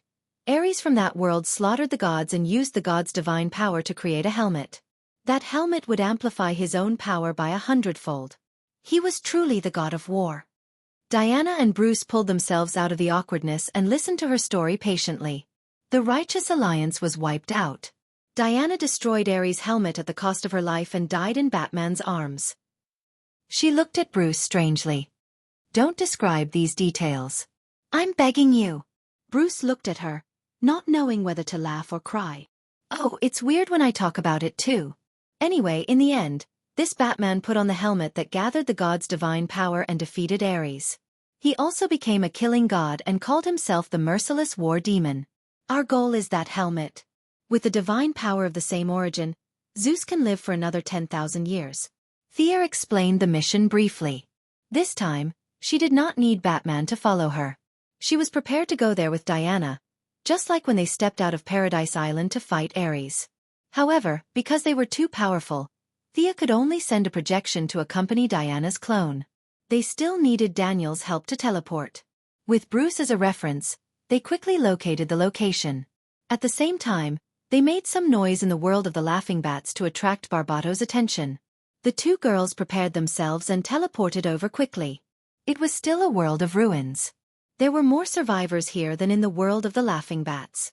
However, their wills were also destroyed. The two girls flew in the air and saw many ordinary people in ragged clothes kneeling before the statue of the merciless war demon, begging him to give them a way out. Batman, who had transformed into the merciless war demon, was the only true god here. All the beliefs of the mortals belonged to him. He relied on himself to maintain order. He was the law, the judge. Everything and everyone had to be judged by his standards. Those who met his requirements would live, and those who didn't would die. Thea was still reminiscing about the last time the two of them set off to fight Ares. Diana, on the other hand, was furious. This Batman was abusing the power of the Greek gods and doing things simply and crudely. She wanted to get rid of this tyrant with her own hands. Can you see where he is? Diana asked as she organized her equipment. Thea had once again returned to her archer's attire. In her hand, she held the longbow that she had not used for a long time. As a projection, this body did not have much combat power. She could only slack off from a distance, just like how she dealt with Ares in the past. Upon hearing Diana's question, she opened her eyes and looked around. At the same time, her main body cooperated with her observation and quickly found her target. Judging from the location, it looks like Paradise Island, Thea said uncertainly. Diana was silent for a moment. Then she gritted her teeth and said, "Let's go." She took the lead and flew away. Thea followed behind her obediently. After flying for an hour, they arrived at their target's location. The two girls were familiar with this place. This was Paradise Island. Compared to the devastated world, this Paradise Island still maintained its basic appearance. It was just that there was no one around and it was eerily quiet. Thea was not a newbie who had entered a parallel universe for the first time. She reminded them in her usual tone. There's only one guy here. I'm afraid the others are all dead. Diana's tone turned colder. I know. As soon as they finished speaking, a rumble came from the ground. A figure rushed out from the ground like a cannonball. It was a tall figure wearing a dark blue full-body armor. There was a Wonder Woman eagle emblem on his chest. He held a giant blade made of pure energy and wore a helmet with bat wings. Is this helmet really made by Ares? Why would he make a bat helmet? Does he have nothing better to do? Milady complained in her mind. I'll deal with him, Diana said firmly. Thea did not mind. She stood aside and helped to hold the fort. Or rather, she slacked off. Diana from another world? The man in the armor seemed to have not spoken for a long time. His tone was a little sluggish. The voice that came out of the armor was even more muffled. Daughter of Zeus. Stop. War is not a game. Fear it, respect it, because I am the god of war. The war demon Batman seemed to have some mental issues. At first, he was still looking at Diana, but then he began to talk to himself. He talked until he was on fire. He was really on fire. Blue flames rose outside his armor, and he looked like a god that had walked out from ancient times. Diana was ready to charge with her shield. She was confused by this guy's random words. She turned around and looked at Thea. This guy is probably crazy. Kill him and take the helmet back. Our mission will be complete. She was too lazy to watch this drama queen. She just needed to remember that Batman was crazy. The other details were not important. Diana agreed. She stomped on the ground with her right foot and jumped a few dozen meters. She slashed down with her sword. The war demon Bat, who was wearing thick armor, did not back down. He did not care about the Vulcan's sword at all. He raised the giant energy blade in his hand and slashed at Diana's waist. The two sides entered a deathmatch mode as soon as the battle started. Diana's doppelganger was about the same strength as the war demon Bat. However, her vision was much better than her opponent's. She used her shield to block the giant blade. At the same time, she kicked the opponent's head. Diana of this world could knock this thing off Ares' head. She could do it too. The war demon Bat reacted quickly. The giant blade in his right hand was blocked. He could only raise his left fist to punch Diana. With a clatter, her courage turned into a green chain and was thrown out by Diana. Like a lasso, it bound the war demon Bat's left hand and dragged it in her direction. Then, she used the Vulcan's sword to pick up his helmet. I am the god of war. The war demon Bat, who was already a little deranged, seemed to have remembered something. He lowered his head and charged forward like a bull. The Vulcan's sword missed, but Diana did not panic. She dodged it and reached out to grab the two bat wings on the war demon Bat's helmet. She wanted to pull it down. Diana was afraid that she would pull his head off, so she did not use all her strength. The first pull did not move. The helmet seemed to have fused with the head. It was too late to use more strength. She could only retreat. The two sides quickly exchanged 3 or 4 blows. The opponent did not have the corresponding level of divine power. He was just using human martial arts and divine power to attack. Diana had the upper hand. Chapter 1073. The war demon Bat was not without an advantage against Diana. His armor was too sturdy. In the last exchange of blows, Diana's Vulcan sword slashed across his chest. However, the divine weapon and her strength did not manage to cut through the armor. She only left a crack that was about 10 centimeters long and about a finger wide. This set of armor is made of N metals, the entire body is. Young Mistress was a little speechless. She thought about how Eagle Hero and Eagle Maiden had been living frugally, and the two of them had only shared N metals. Their days were miserable. A large hammer would become a medium hammer. A medium hammer would become a small hammer. And this guy was rich enough to use N metals to make a full body armor. With the support of divine power and N metals, his strength was limitless, and his entire body was overflowing with energy. Let's end this quickly. Let's take him down together. Sia held the bow in her hand. She did not want to attract Barbato's attention, so she knocked an arrow and shot it out. With the sound of her arrow, the second round officially began. She did not know if the war demon Bat did it on purpose. Thea's 2 arrows were blocked by the giant energy blade in his hand. Her weapon's special effect could not be used against such a pure energy blade. Her role was reduced. She could only be responsible for restraining the war demon Bat.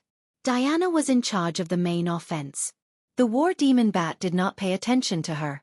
Instead, it charged at Diana. Relying on the strong armor, the giant energy blade danced around without leaving any gaps. Every attack was aimed at the vital points. How dare you underestimate me? Thea snorted. Ares used to have this attitude. Now, this war demon Bat did not take her seriously. You will regret this. She pulled the bowstring to the fullest and shot at the war demon Bat. Whether it was the angle or the direction of the arrow, it was all crooked. The other party seemed a little curious as to why he had shot such an arrow that was out of standard. However, in the next second, Diana raised her elbow and slammed it into his face. The Guardian's silver bracelet had long since retired, but Diana's strength was 10 times greater than when she was at her strongest. The elbow hit the war demon Bat's face and sent him flying more than 10 meters. He landed on Thea's arrow. This was not a prediction. She saw what happened a second later. Their energy levels were not high. One of them was a clone, while the other was a projection. However, the skills they used were of the highest level. It was too easy for two max-level accounts to fight the war demon bats. This arrow didn't have any low-level fire or ice abilities. Instead, it had a time-cutting effect. The war demon bat's body seemed to have been cut out of thin air, and it completely disappeared from its body. His left shoulder, scapula, collarbone, upper arm bone, and even his armor and flesh were all brought into time by this arrow. His left arm fell to the ground and blood gushed out from the broken arm. He was severely injured. He was barely able to maintain his posture with the help of the giant blade while muttering something under his breath. Diana was a little disappointed.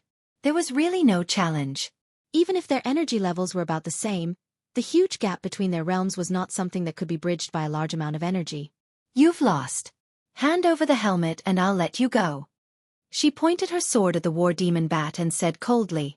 At first, the war demon bat did not react. After more than 10 seconds, he seemed to have regained some consciousness. War gods should not be defeated by ants. Order, the order of the world still needs me to maintain it. With a broken arm, blood gushed out. The war demon bat was not a new god, nor was he an old god. He was just a mortal with the power of a god. There was no way he could heal his body. He could only use the giant blade in his hand to burn the wound to stop the bleeding. You are all enemies. Enemies.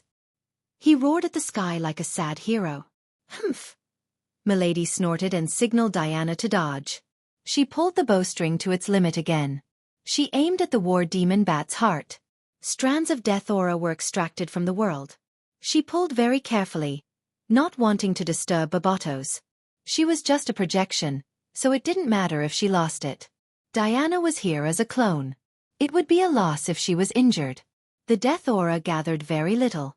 After being compressed, it was only left with a black cyclone the size of a fingernail.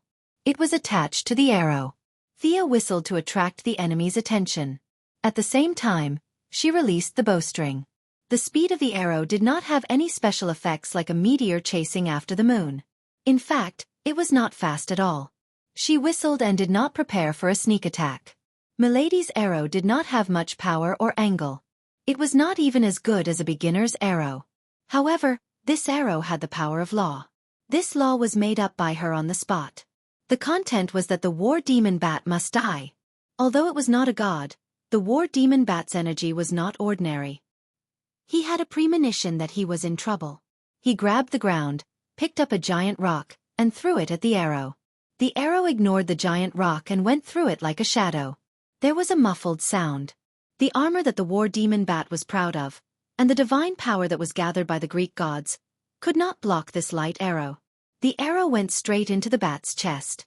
It turned into black gas again and spread from the heart to the rest of his body. In less than 2 seconds, the war demon bat fell to the ground. His body started to crack from the inside. It quickly spread to the armor. Even the end metal could not withstand the power of law. He was dead. Thea reached out and tapped the helmet. This helmet that was made by Ares and watered with the blood of the Greek gods left the war demon bat's head. The face under the helmet was a little distorted. She could only vaguely see some features of Bruce between the eyebrows. The rest was mostly Ares. If the laughing bat was the combination of Batman and the Joker, then this war demon bat was the combination of Ares and Batman. The real Batman was probably already dead. Thea passed the helmet to Diana and quickly looked outside. Barbatos seemed to have noticed something, but he did not know what the problem was. Let's go back first. As she spoke, she used the connection of her main body to summon the two girls back. This helmet came from the same source as the Greek gods. With Zeus's ability, absorbing it directly would not cause much damage. Moreover, Thea had already killed Ares in the helmet. If anything happened, then Zeus would be a complete idiot. The atmosphere between the two parties was not harmonious. Diana volunteered to deliver the helmet to the heavenly realm, but she did not go. After watching Diana leave the new planet, Thea turned her gaze to the dark multiverse. Barbatos, who was just short of writing the words, "I'm the villain" on his face, appeared again.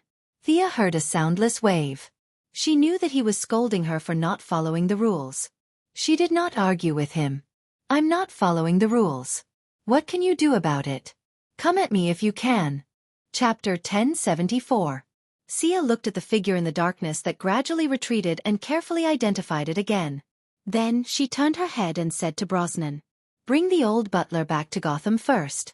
I think he's pissed off this time. He'll most likely make a move. Why don't you attack earlier, like the previous few times?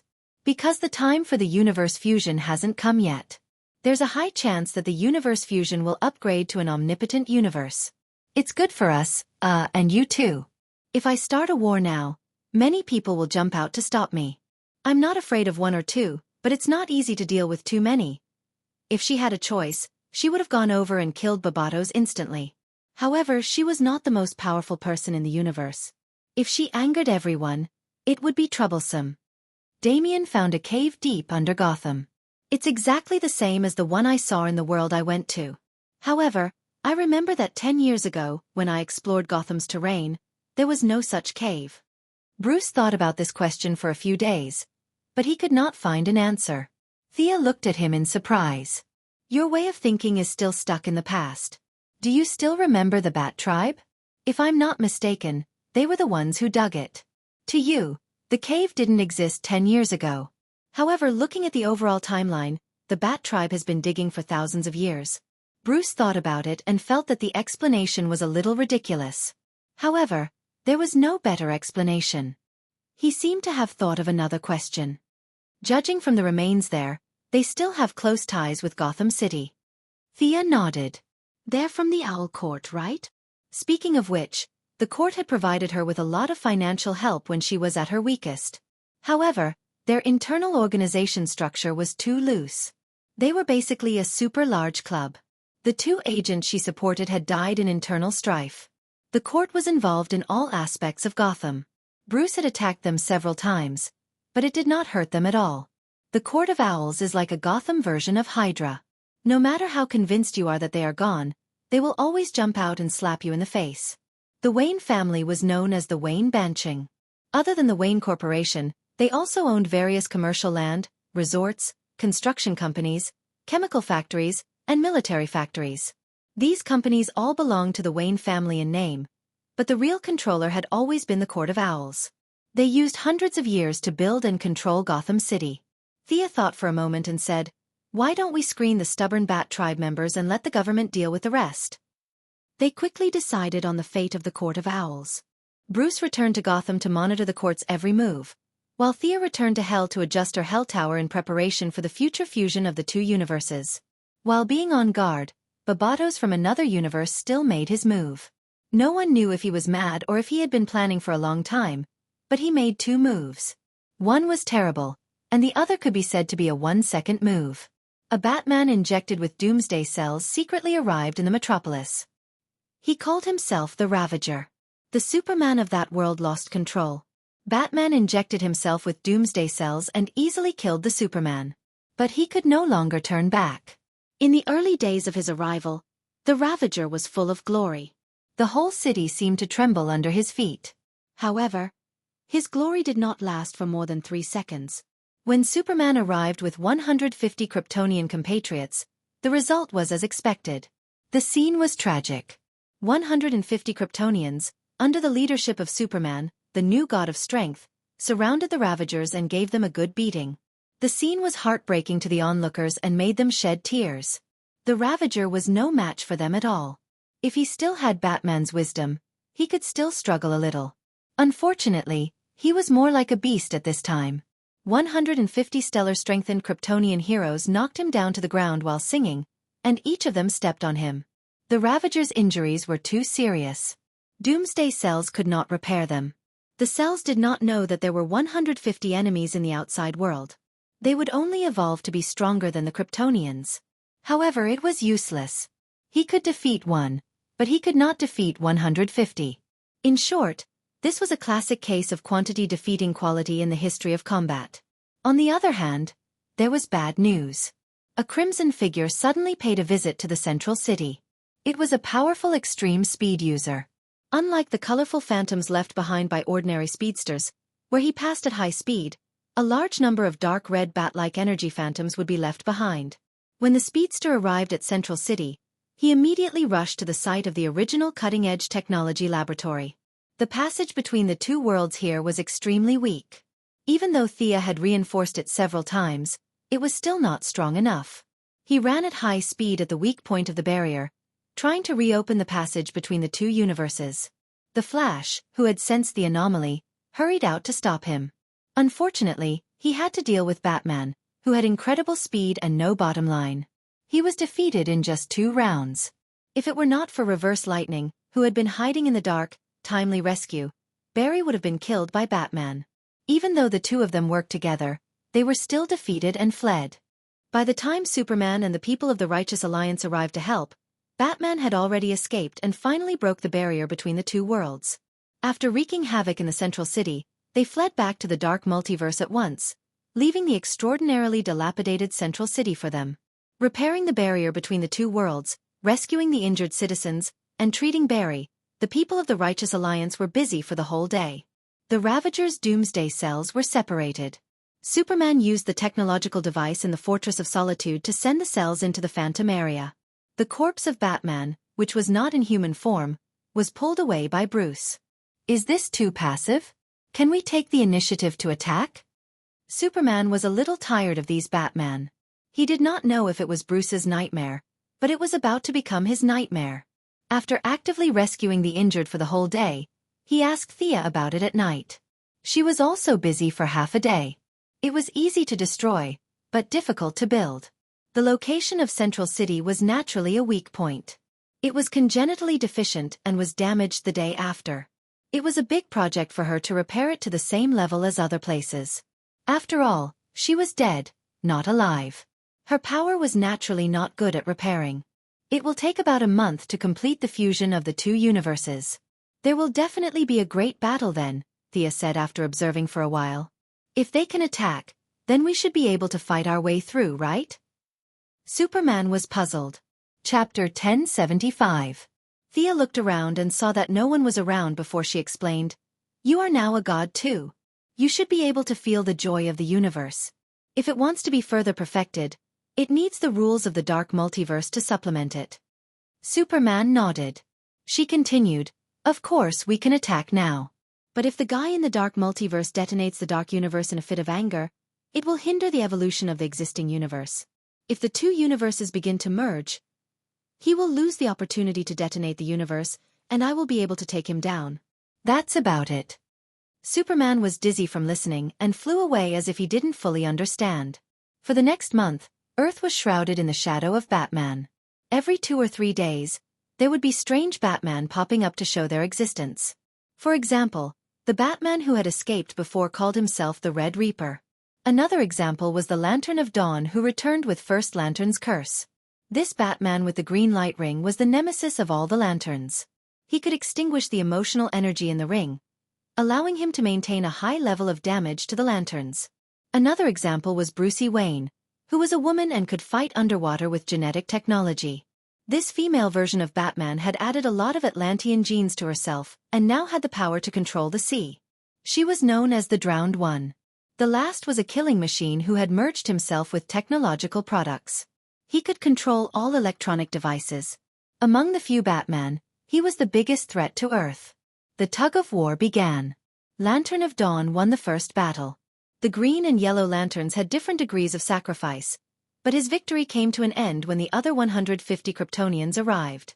Although they were all miniature versions of Kryptonians, Lantern of Dawn was no match for them. If he had not run fast enough, he would have been captured.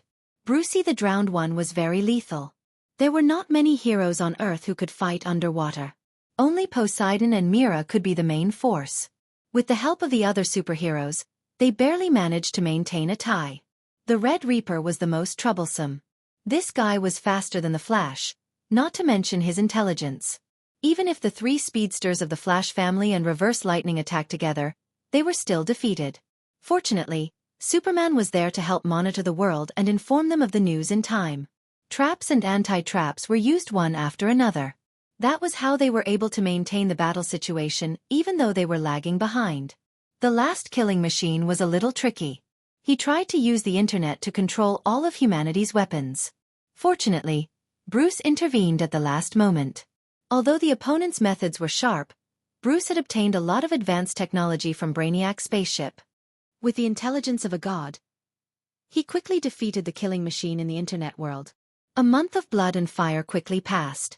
On this morning, the world remained dark even though it was already 9:30. It was not that the light of the stars was blocked, but that the entire multiverse had become night.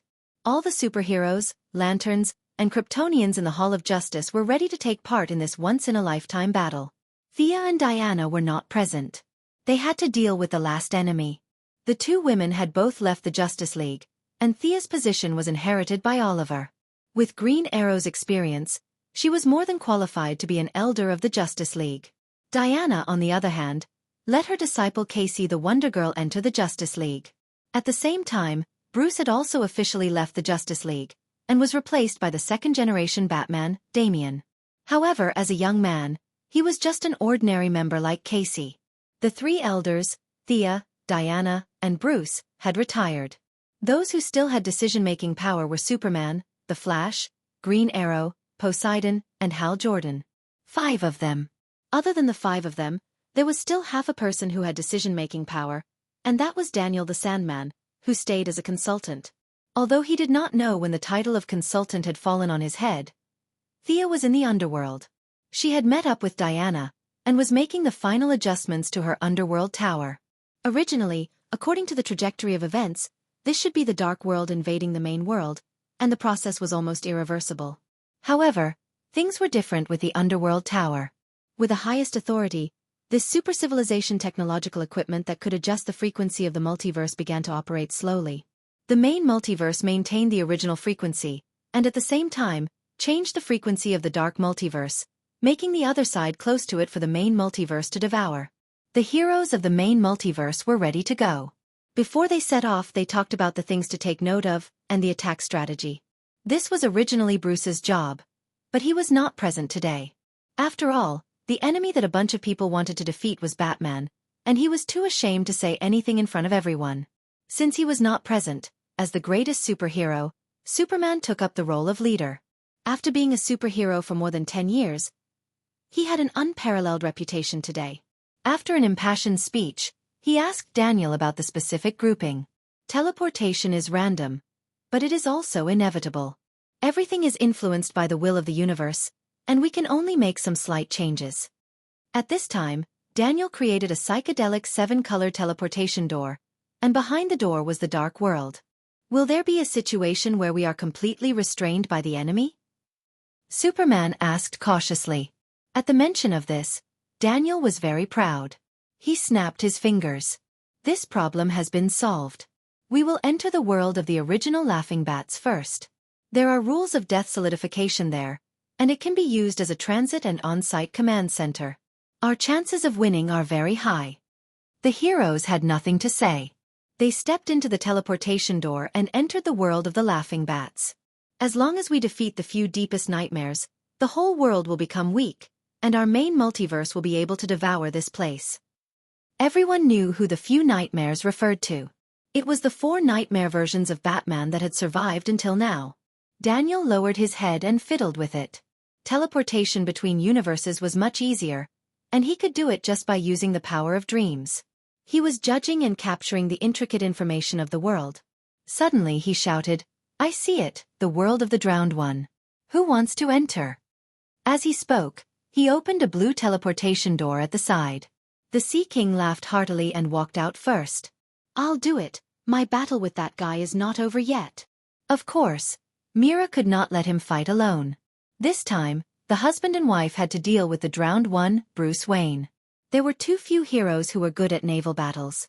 Fortunately, there were still talents among the villains.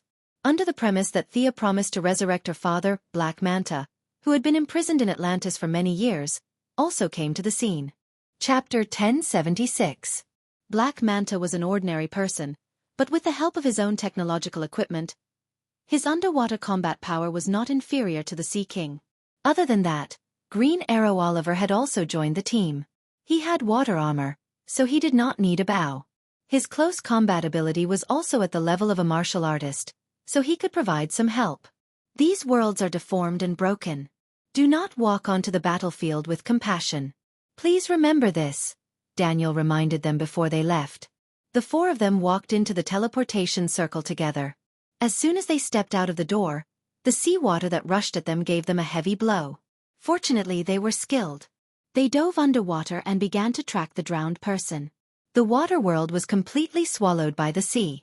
99% of the world was seawater. Because of the previous few battles, the Sea King had left a unique tracking mark on the drowned person. It was the divine power of Poseidon's trident, and could not be removed by technological means. The four of them swam quickly. They did not speak along the way, and soon found the drowned person, Brucey's hiding place. It was still Gotham, but a city sunk under the sea. Brucey was waiting for them. The woman was wearing a metal mask. Her left eye had been removed and replaced with a technological eye that could see underwater. The mask was crudely made, and it had been corroded by seawater for a long time. There was a faint layer of rust on the surface. Only her nose and chin were exposed under the mask. Her skin was covered in scars, and a piece of her right cheekbone was unnaturally missing. Her feminine beauty was gone. Hee, Sea King. She used a unique vocal organ to speak underwater, and the few of them could hear her. I once killed a Sea King. You are the second. She raised the trident in her hand. This weapon was a little broken. The original Sea King's trident did not recognize her, so she could only use technology to modify the weapon. Now, this trident could be considered a semi-divine and semi-technological equipment. Surrender. We have entered this world en masse. You can surrender and enjoy life under the sun. The Sea King was still trying to persuade her. Heh. Surrender? What do you know? Do you think I willingly live underwater? Do you think I like having these dirty Atlantean cells? I was forced to do all of this. My world is barbaric and rotten. I've been poor my whole life, and I've been fighting for it. I thought this was an achievable goal, but I was wrong. This is a low-level world. There is nothing here. There was no sunlight or hope in the past, and there will be no hope in the future. There is only vengeance and anger. This world is destined to sink and be destroyed. The Sea King was a little suspicious, as the other party seemed to already know the truth behind the scenes. The Sea King felt that his persuasion this time would be effective, so he said with a serious tone, I admire your efforts, but there is always a limit to a person's strength. Will you leave this world with us? The corners of Brucey's mouth curled up into a strange arc. She waved the trident in her hand, and the surrounding seawater squeezed toward the four of them. Damn it! The other party's obvious malice made them curse silently. It seemed that no matter which world they were in, Batman could not be moved by words. Black Manta, who had been on high alert, rushed out of the water. Even though he had no superpowers, he was not afraid at all. He held a water splitter made of special metal in his hand and stabbed it at Brucey's face. An ordinary person? She blocked the water splitter with her trident and scanned it with the technology in her left eye. The result surprised her. An ordinary person was fighting with her in the deep sea? The two of them quickly exchanged blows. Black Manta did not intend to hold back at all. The two water splitters appeared and disappeared mysteriously, and Brucey, who was using a long weapon, was unable to parry them. Seeing that his opponent showed a flaw, his helmet began to gather energy, and a second later, two red lasers were shot out. This time, Brucey was prepared. She swung the trident in a circle and blocked the lasers directly. At the same time, the Sea King and Mira also rushed over, while Green Arrow relied on the water armor on the outside. The Sea King and Black Manta, these two old friends, worked together for the first time, so they were a little unfamiliar with each other. Working together? That was impossible. Mira could only help to control the seawater to put pressure on Brucey, and provide opportunities for the Sea King and Black Manta to attack. Unfortunately, Brucey had undergone cruel self-modification surgery. She also had the Atlantean bloodline and the ability to control seawater. Both sides were fighting for control of the seawater. In terms of talent, Mira was definitely stronger. However, Brucey was ruthless to both her enemies and herself. She had forcibly modified her genetic chain and gathered the water control ability of dozens of people on herself. In comparison, Mira was no match for her. Wrapped in a large amount of seawater, her trident was pulled to the side, forming a small whirlpool. She then controlled the seawater to push it out horizontally, directly hitting the Black Manta that was in her way. In terms of water control, she was stronger than Mira. In terms of martial arts, she was stronger than the Black Manta and the Sea King, who had been guarding the lighthouse since young. The two tridents slashed and pierced each other.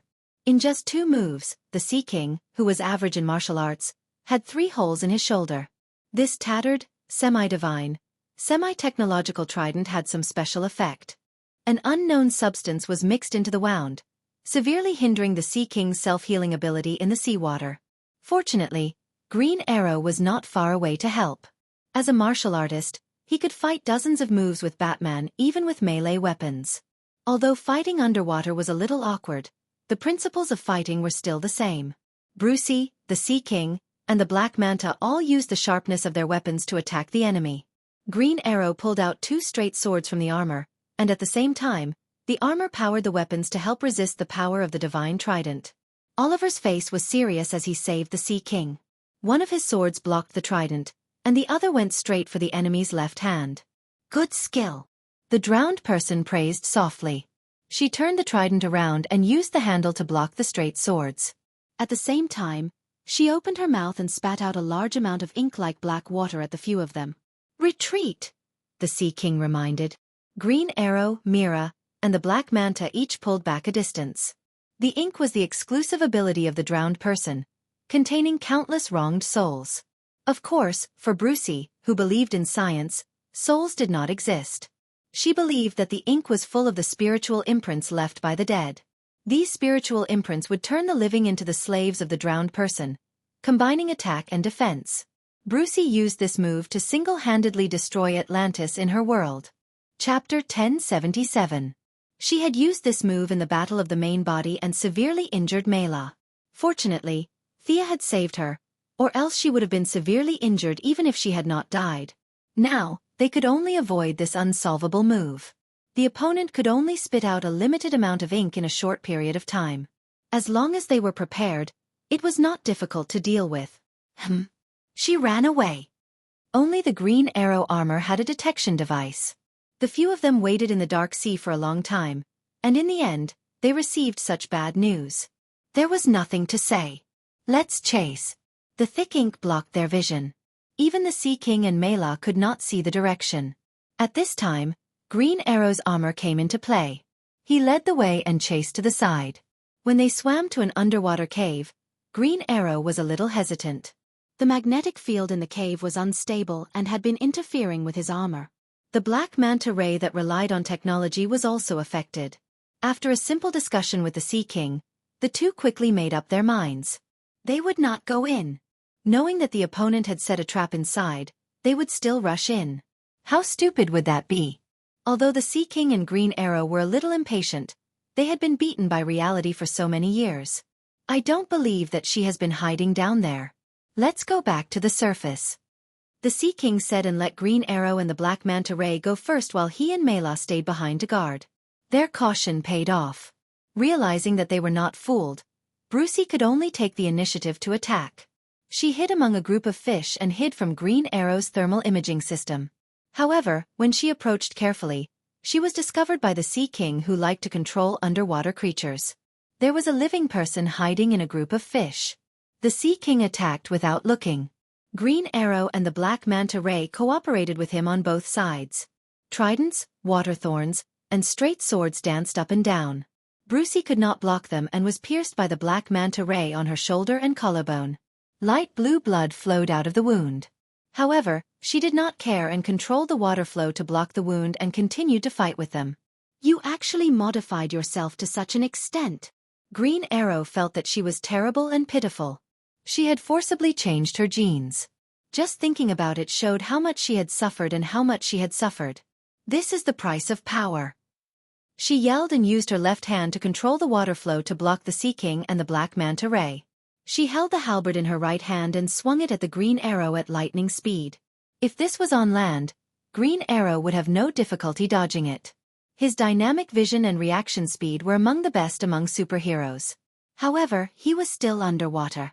His vision could react, but his armor was not that sensitive. He could only gather energy and activate the defensive barrier within his armor. This set of armor was made by Thea in the early days. Whether it was in terms of performance or attack, It wasn't outstanding. It was just that it was made with the bones of the shark god, which made it faster underwater. In the face of Brucey's attack, the armor's energy shield was directly shattered, and a huge gash was left on its chest by the trident. The other parts of the armor were slightly inferior, but due to the young Miss's fear of death, its defensive capabilities were still quite good. This time, it did not penetrate the armor. Although Brucey was a little surprised, she didn't care because the huge pressure in the sea would help her destroy the enemy. Green Arrow secretly gave the Sea King a look. The latter understood his tactical intention and pretended to be anxious to attack first.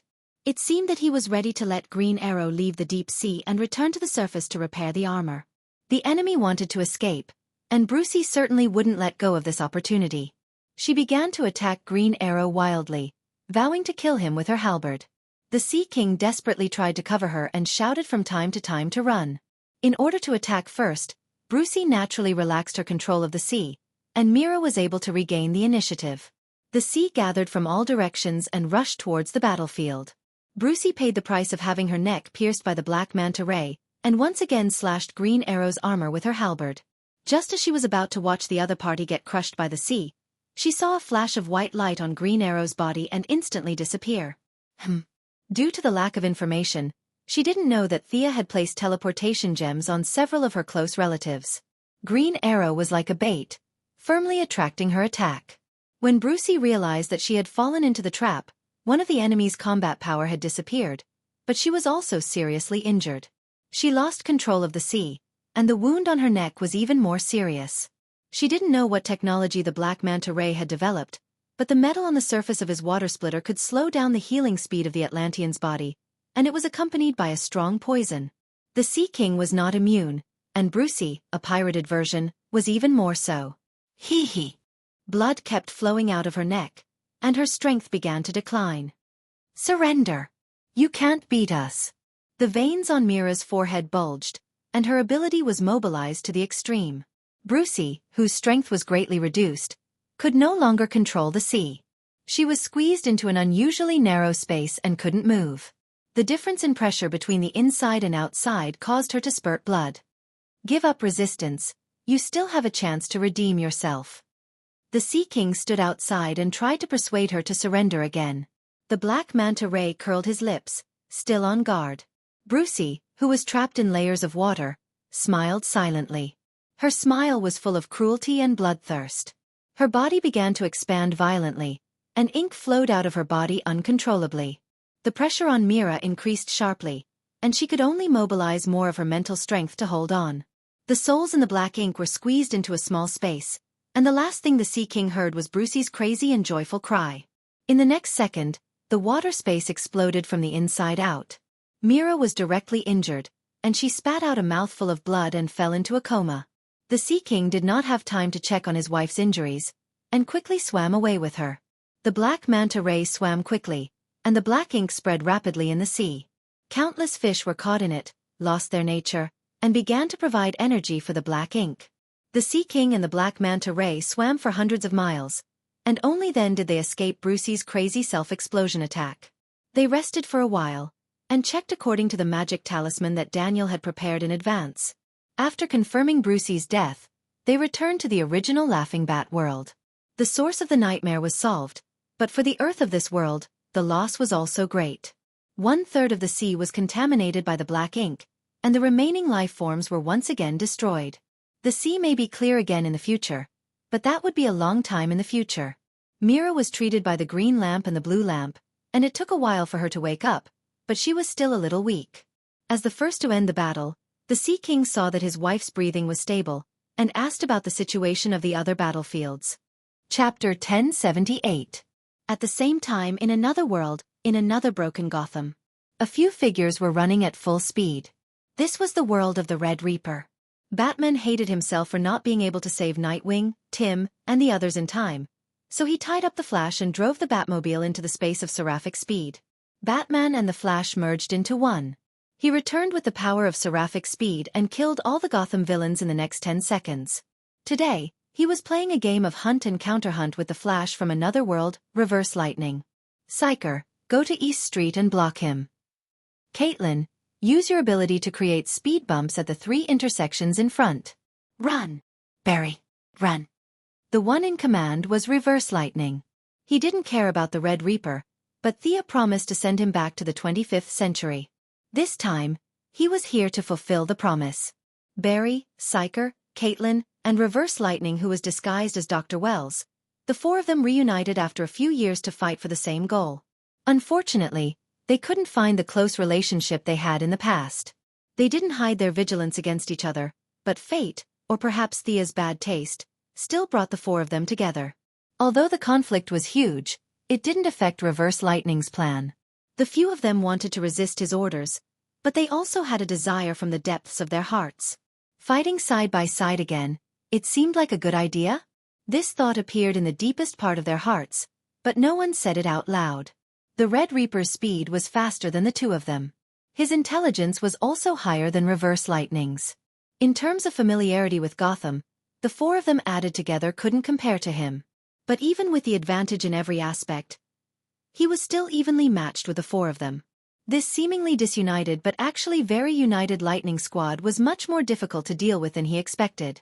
Countless crimson bat shadows appeared behind him. He was a little embarrassed at this time. He took a big turn to avoid the road that was frozen by Caitlin and ran quickly up the building.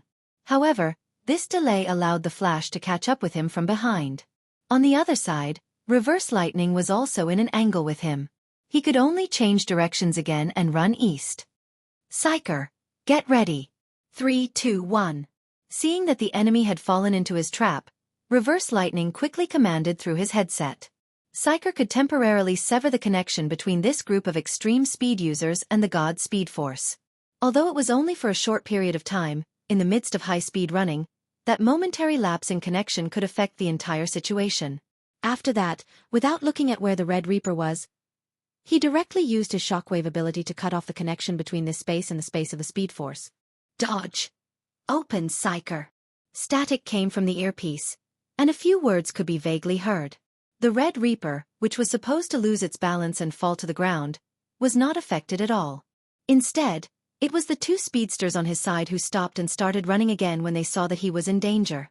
The Red Death grabbed him by the neck and lifted him up. His opponent's arm was very strong, and it was not difficult for him to catch him with one hand. The power of science. You guys probably don't know that the power of seraphic speed can also be stored, right? The Red Reaper pointed to its ear, indicating that there was a microphone there that could monitor their conversation. At the same time, Psyker noticed that there was something similar to a battery on the man's chest. Presumably, that was the device he used to store the power of his divine speed. The monitoring was deciphered, and the plan was countered. It could be said that Reverse Lightning had completely lost this round. His friends could not save him in time, and Psyker could only save himself now. He hurriedly used his shockwave on himself, and at the critical moment, he performed beyond his usual level and entered the angle between 2 worlds. The Red Reaper's arm swept past his shadow, and he was slightly stunned. After waiting for a second, he realized that he could not come out once he entered. He laughed and turned around to deal with Caitlin, who had used her speed reduction. Psyker! Barry ran to his side, touched the shadow, made hand gestures and mouthed. He realized that this guy had gotten him in, but he had overused his ability and could not come out for a while. Pull him out, Reverse Lightning ordered, and he went after the Red Lightning himself. Barry tried a few methods, but none worked. He had no choice but to use his own high-speed shockwave to try to find the frequency where Psyker had lost him. He was lucky, and soon he pulled his good friend out. At this time, the Frost Killer was already in a difficult battle. She tried to fly at first, but she was thrown down by the Red Reaper's lightning. It was too late for her to take off. She could only release her cooling ability in a large area, and as a direct descendant of Thea, she also had a slowing grenade modified by the tortoise's inert wave. However, this thing did not differentiate between the speed reduction and the speed reduction, so she did not dare to use it casually. The result of slowing down the grenade would most likely be that she would not be able to move, and the opponent would take her life slowly and easily. She needed the cooperation of the outside world. A green grenade appeared in her hand, and there was no blind spot in a 3-meter radius around her body. Caitlin stared at the Red Reaper, who had been looking for an opening in the periphery, and both sides were in a stalemate. Retreat first. The communication channel was bugged, and the initial plan was a complete failure. Reverse Lightning entered the battlefield